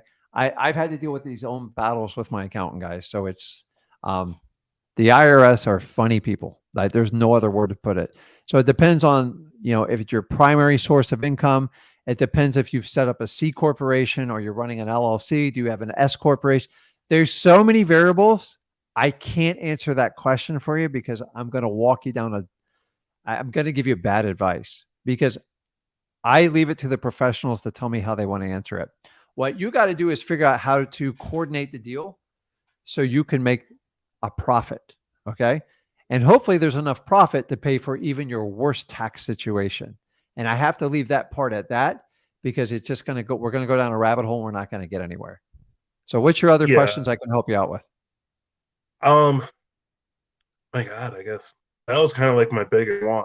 No, I know, but you understand what I'm saying. It's like, it's just too hard. So it's like, I tell people, listen, my job's to point you to the profit. How you sort it out and pay taxes. Dude, that's a class I'm still trying to master myself. Okay. I just, unfortunately, I'm embarrassed how much I pay in taxes. I'd like to tell you I pay zero, but that's not the truth. I pay more in taxes than my last 5 years of like working. Like it's a crazy number, but my accountant he's like, you should be excited. I go, excited to give the government a huge check like that and do installment payments beforehand. He goes, it means you're making that much money in your business. He goes, I got a lot of people that pay no taxes, and the reality is they don't make much money. So I make a choice to kind of just pay my taxes and get it over with. A lot of people, now I buy a lot of properties, don't get me wrong, but there's a point where you can only buy so many properties because it costs money to keep them going, and it gets exhausting. So here's my only advice when you talk about tax strategies with your accountant, and make sure your accountant's very familiar with real estate. If you take a standard accountant and try to tell them what you're doing, it's going to be a nightmare. Like they don't want to give you because they don't want to get in trouble. So you've got to make sure you're working with someone that at least talks like the real estate language and understands what you do. If you run everything like somehow the standard way most people do it is they have an LLC, and an LLC basically filters through your personal taxes. You got to find a way to keep that at bay when you do that. Okay. And that's the main thing. So that's how people come up with these corporate structures. Which way you want to go with it depends on how dedicated you are to the business and how much money you want to make. But the biggest thing is you want to learn to make the money and then have these problems because they're good problems to have. Okay. So don't lose the sight on it. How many deals have you done, or is this your first deal? I've done 5 this year. Okay. So like you're having a good problem. So you should now be sitting down, just figure out the tax bill you're going to owe, make sure this deal goes through. And now going into 2023, go, okay, here's the deal. I'm probably going to do at least 4 times what I did last year. Let's figure out a structure so I can minimize my tax. So now I'm going down the rabbit hole. So you look at what you paid in taxes. You look at the percentage you paid in taxes, and you know how it's what's the word? The more money you make, the higher your tax bracket. So you can go from 0 up to 35%. Okay. When you start making a lot of money, 35% is painful. Okay. So when you set up a corporate structure, you can lower that number. The amount you lower is up to negotiations. Okay. There's no point in paying the maximum tax for everything. So you can only deduct so much on a personal tax return. So you just make sure. I just had this conversation with 2 other people. Start setting up your strategy for 2023. Okay. Because it's a good problem to have. Like, at least you're doing business. And I think 2023 is going to be a fabulous year for the wholesaling business. So set yourself up to win and start. And if you're not, it's not that you're looking like you don't want someone to do. If you don't understand what your accountant does with your taxes, don't use them because it's going to get you in trouble. Okay. Because they all make you sign a form at the end. And what's it say? I'm not responsible for anything that Joshua puts on here. It's all his word. So if you don't understand it, and I've been in this situation, I don't understand what's going on. I went to another accountant and go, listen, this is what I do. And I had to go to a lot of them. And the problem, if your standard little like person that does your personal taxes, that's all they do. They have no idea how to do like a wholesaler's taxes. It's actually a nightmare for them. So you are going to be trading it and running it as your primary business. So talk to the accountant how I can qualify for that so I can get the tax breaks that the big corporations will do. The problem is the higher you go in, like the deeper you go in it, the more reporting you have to do to the government, and you have to hire people to help you out this in the long run. So find a strategy that works best for you, and just kind of go over it. You got a good problem. I would work with it. Gotcha. The second one is how, like me, I got 3 young kids, so I'm trying to figure out how to go through this whole process. Like, and how do you do like the correct, I guess, family life and business balance part? Because that's it's a balance. So your family has to come first, but without your business, your family life suffers, right? Yeah. So I gotta be honest with you. I switched from a major corporate job, and then when I did wholesaling, it was weird because I had to work out of my home. And if you ever worked out of your home and you've always worked out of an office, it kind of sucks in the beginning. So what I did is I basically I just incorporated my family into it. Like, I had kids on my lap while I was making phone calls. When I took the kids for ice cream, I would look at properties. My wife was not happy about that, but you got to make it work. So the thing of wholesaling, we never have to be in a suit. I typically had flip flops on. I'm in Florida, and I just kind of incorporated it into my day. Like don't try to Now, when you're doing cold calling, you do have to separate a little bit if you do that, because it is a nightmare. But you get the dog barking in the background. You get all sorts of stuff. Sometimes I'm doing the live stream. I have a cat that walks across my desk because we have a cat in the office, and we just deal with it. Like, family's family, man. Like, people will give you, and by the way, the people you're dealing with, they all have families. So they actually relate with you more if they see you're dealing with kids. So I'm just telling you, embrace it. Do you know the first name of my wholesaling company is, ready for this? I had 2 young children. So you have 3, it was My Daddy Buys Houses. And I just used my kid. Like, I didn't use them shamelessly, but it worked really well. And because most of my people I was buying house from, they had families and they understood it, or they already raised a family. Listen, most of America has families and they completely relate with what you're doing. So embrace it. Okay. The biggest challenge is like dealing with your spouse. And that's a whole nother show. And we'll have to do that one later. But he, or whatever it is, has to support the mission you're doing. Because a lot of spouses, sometimes you get in wholesaling, like, I don't know about this, and that's going to be a harder conversation you have to sit down and do. But I will give my wife all the credit in the world. When I left my corporate job, she's like, I believe in you, can do this. And when I was making no money. So if they'll do that when you're making no money, when you make money, they got to go, we have to live like we're in a shoebox. I still tell my wife, we're in a shoebox. We're in the shoebox until I retire. When you're retiring, I'm never retiring. So it's like, I'm never going to live above my means. I've done that. It sucks. That's what got us all in this situation, right? So let's not repeat the past mistakes. And dude, embrace your family. Just make it work. So just like, don't hide it. Like, all the time, my kids were screaming in the background when I was answering calls. I did it for 7 years. I did exactly what you did for 7 years. You guys got to understand that's what I did. So you'll be fine. Just embrace it. It's fine. Gotcha. Good deal. Awesome. Well, thank you very much. I appreciate it. Okay, Joshua. Have a good one, man. I'll see you. Okay, guys, listen, make sure you are subscribed to this channel. You check me out on Rick Ginn YouTube and my son's Zach Ginn. I really appreciate you guys having on. I will be back on Monday at 5 p.m. Eastern time. So if you want to check up with me, I appreciate you guys, and have a blessed one. I'll see you guys.